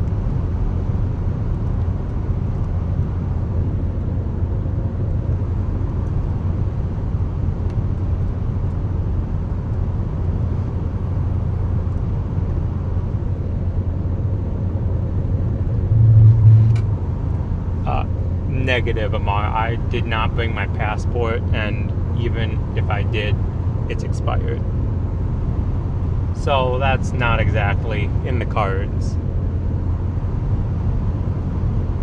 Not to mention, I touched on this briefly earlier, but the other issue would be cell signal connection, because I think I don't know if the data plans that I have would even do anything there, and if they did, they would all be roaming, and it would be outrageously expensive with my current setup, and I don't have the Starlink International plan, so that would not work well either. So maybe at some point we'll end up, I don't know, chasing something in Canada, maybe next year, but I don't know. But definitely not today, tomorrow, or anytime in the next little bit.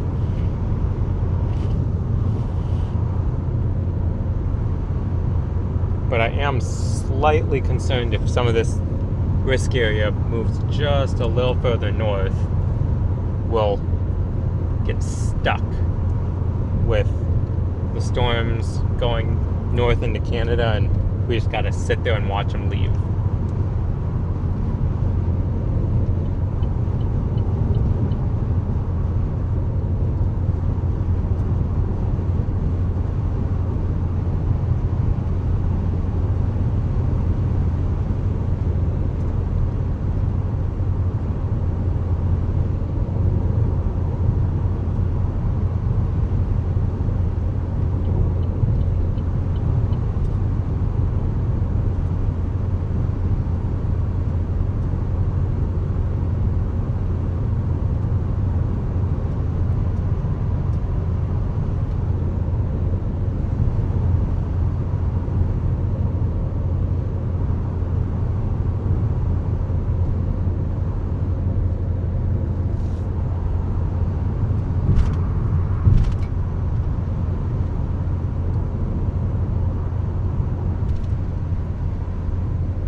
Alright, so we're just getting into Glendive now, so I'm going to shut this down. So thanks for tuning in, everyone. It was a fun day. Good stream, good drive, and I will once again have an update either later tonight or tomorrow morning, and expect to stream sometime tomorrow afternoon. So thanks for tuning in, everyone, and we'll see you tomorrow.